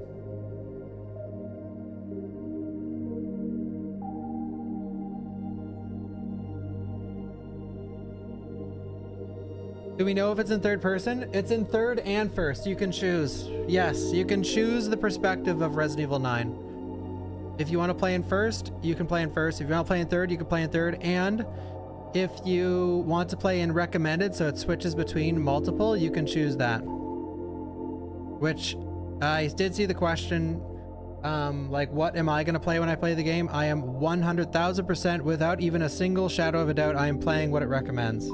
I'm pressing recommended and I am not straying.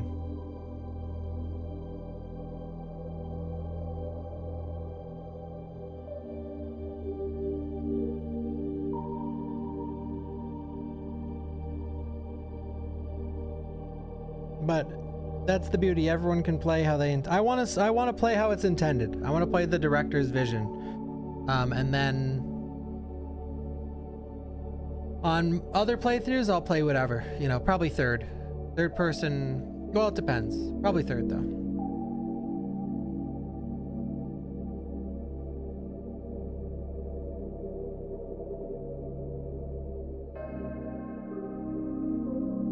RE7 director said. So it'll be first person intended. Well, I don't know about that. I think it's going, well, like I said, we don't know enough about the game, but I think if the game takes a shift into a more action oriented gameplay later on in the game, I think it will change. If you pick recommended, I think it will change to third.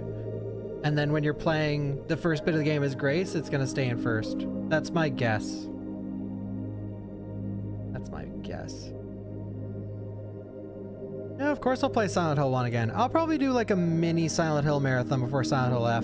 Dude, I'm so excited for Silent Hill F as well.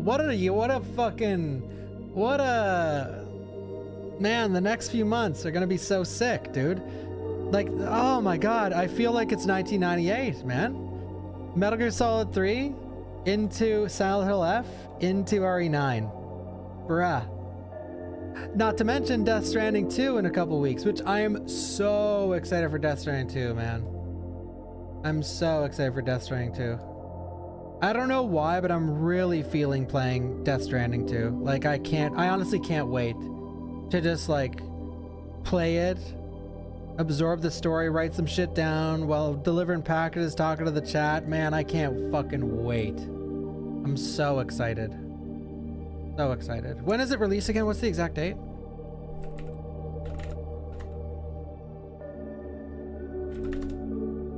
June 26th. Okay, so 2 weeks from tomorrow. Yes! That's enough time for me to finish my Outbreak challenge. Maybe play the RE2 remake mod. City of Hell or whatever it's called. And then boom, we can... for the 25th, we can watch a big long-ass YouTube video on the lore of Death Stranding. Write a bunch of shit down so I understand it all. Oh, 24th you get deluxe? Okay, it's the 24th then, so 2 weeks from yesterday. Shit, yeah.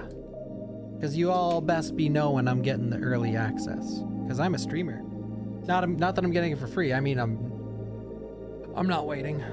Although, I think Death Stranding is the exact kind of game you do want to wait on. Because you know what? I'm sure playing Death Stranding 1 now is 10 times better than playing it a long time ago, or like when it was released, because no roads were finished, there was no ladders or anything. But now there's like zip lines everywhere and people created roads and you could drive on and like all this other stuff. So it's probably way better now. I might buy a PS5 Pro for Death Stranding 2. Not for just Death Stranding 2, but assuming there's another exclusive game I want to play sometime in the next 10 years, you know? Or 5 years. Wait, is Ghost of Yotai on PS5? Only? Oh, that's an exclusive? Ooh. Okay. Yeah, maybe I should get one then. Yeah, it will be on PC years later, but...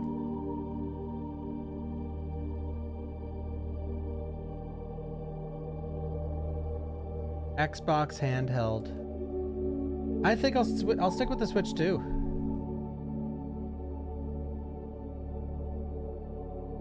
Man, I'm so excited. God, that footage looked good. Oh, I hope you guys liked the video. By the way, again, if you want to follow Sphere Hunter, I'm going to link it again. But we did watch that video earlier and it was amazing. If you didn't watch me watch it, I would watch it yourself because it's really good. It's very good.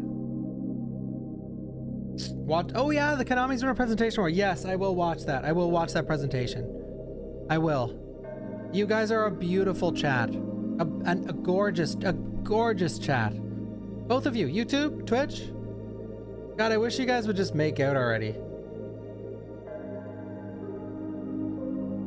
Like, the sexual tension between Twitch and YouTube chat is insane.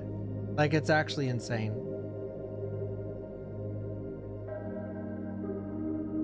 It's insane, man.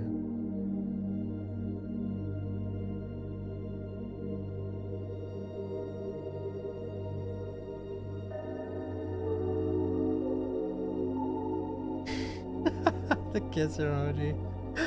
Oh god. I have not played more Switch 2 since we stopped playing because I've just been too busy. I've been too busy. I haven't had time to play anything. The only game I've played off stream is Hearthstone Battlegrounds because it's very quick. Yeah, aren't I a good I am a good matchmaker. I can set you guys up with someone if you need me to.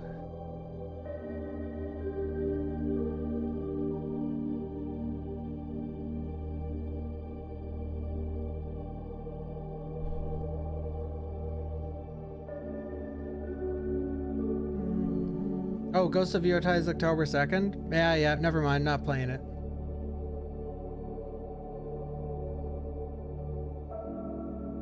I can't. I shouldn't have dug myself this grave years ago. Game comes out in October, can't play it. But there is a game coming in October that I'm going to play. I have to. But I forget, it's late October. I can't remember what it is. Something comes out late October that I gotta play. That's not horror, but I can't remember what it is. What is it? Big game. Maybe Nintendo? Pokemon! Yes, dude! It is Pokemon, you're right. Fuck, man, I'm so pissed that comes out in October. It's so annoying.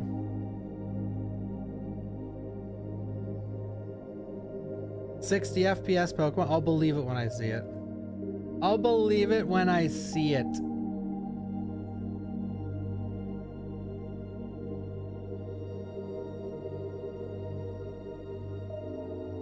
Is Village S tier? No. No. No.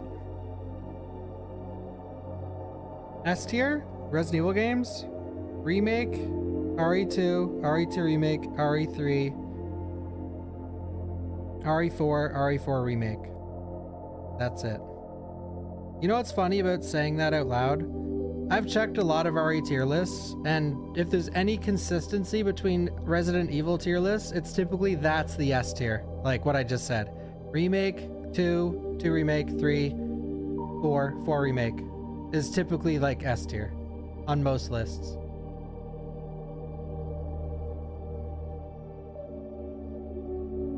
But those are all amazing games, so. Most other RE games have some problems. ZVX has some issues.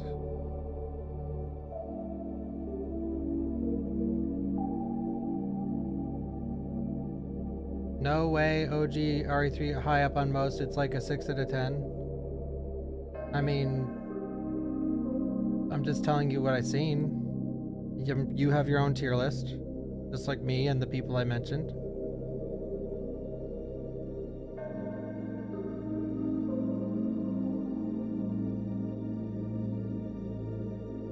Oh, dark.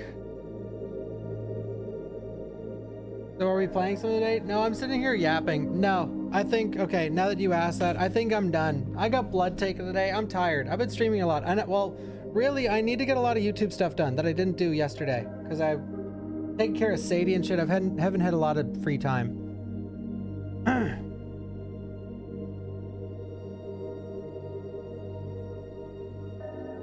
But I'm going to finish Outbreak tomorrow. Yo, Nabil, thank you so much. Thank you. Happy RE9. A request, if you remember 2 years ago, you did RE4 OG Rising of Evil. Watching it now. And in it, you talk about ROE wasn't the hardest, but something else you had to restart. Wait. Rising of Evil wasn't the hardest, but something else you had to restart. You mean something else that I considered harder than Rising of Evil? If I was talking about any mod being harder than Rising of Evil, it was... Thank you, Pissmaster. It was probably the irregular mod for Resident Evil 2, if that's what your question means. I like how you guys knew. I like how a couple YouTubers modded so quick. The irregular mod, yeah. That mod was fucking cursed. Oh my god, that mod was cursed. The irregular mod was so hard. This dope music, and I love, by the way, if you guys have never watched the irregular mod, go watch it, man. It's so funny. It's so good. How far back is the RE Trilogy Bioran video you just kicked out on your VODs channel? Like last weekend? Last weekend, I think. Yeah, this was amazing, guys. I'm so glad we got to look at all the RE9 stuff together, and I'll put it on the VODs channel today. I'm sure Speezix is already thinking up a thumbnail or something. I'll probably have 2 separate videos for when I was looking at the leaks and then when I was reacting to Maximilian's and Sphere Hunter's video. We'll probably make those 2 separate ones. And I just got a message, Susie. Maybe I won't put up Max's reaction because I don't know if he'll be comfortable with it. But I will ask. Susie will probably be like, yeah, sure. As in a mode for RE4 OG, one you had to restart many times. Oh, I'm not sure. I haven't really played many. Thank you, by the way, for the donation again. Holy shit, dude. I haven't really played many RE4 mods. Ask him. I don't know if he has his... I don't know if he has his... I don't think he has his DMs open. He doesn't. No, I can't. That's okay. That's okay. The only other RE4 mod I played that I can remember is called the World S. World S. World S.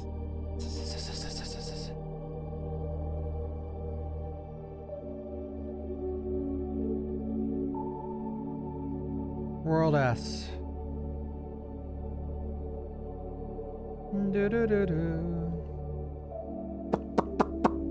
Thank you, Nabil. Yeah, I don't remember exactly. It'd be oh, wait.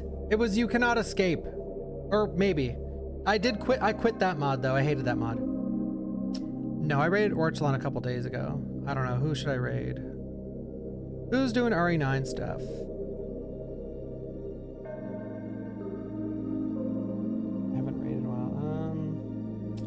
Angelic Lynn is, but I just raided her. Hazeblade, I just raided him. Kiwi! Italian RE9 stuff.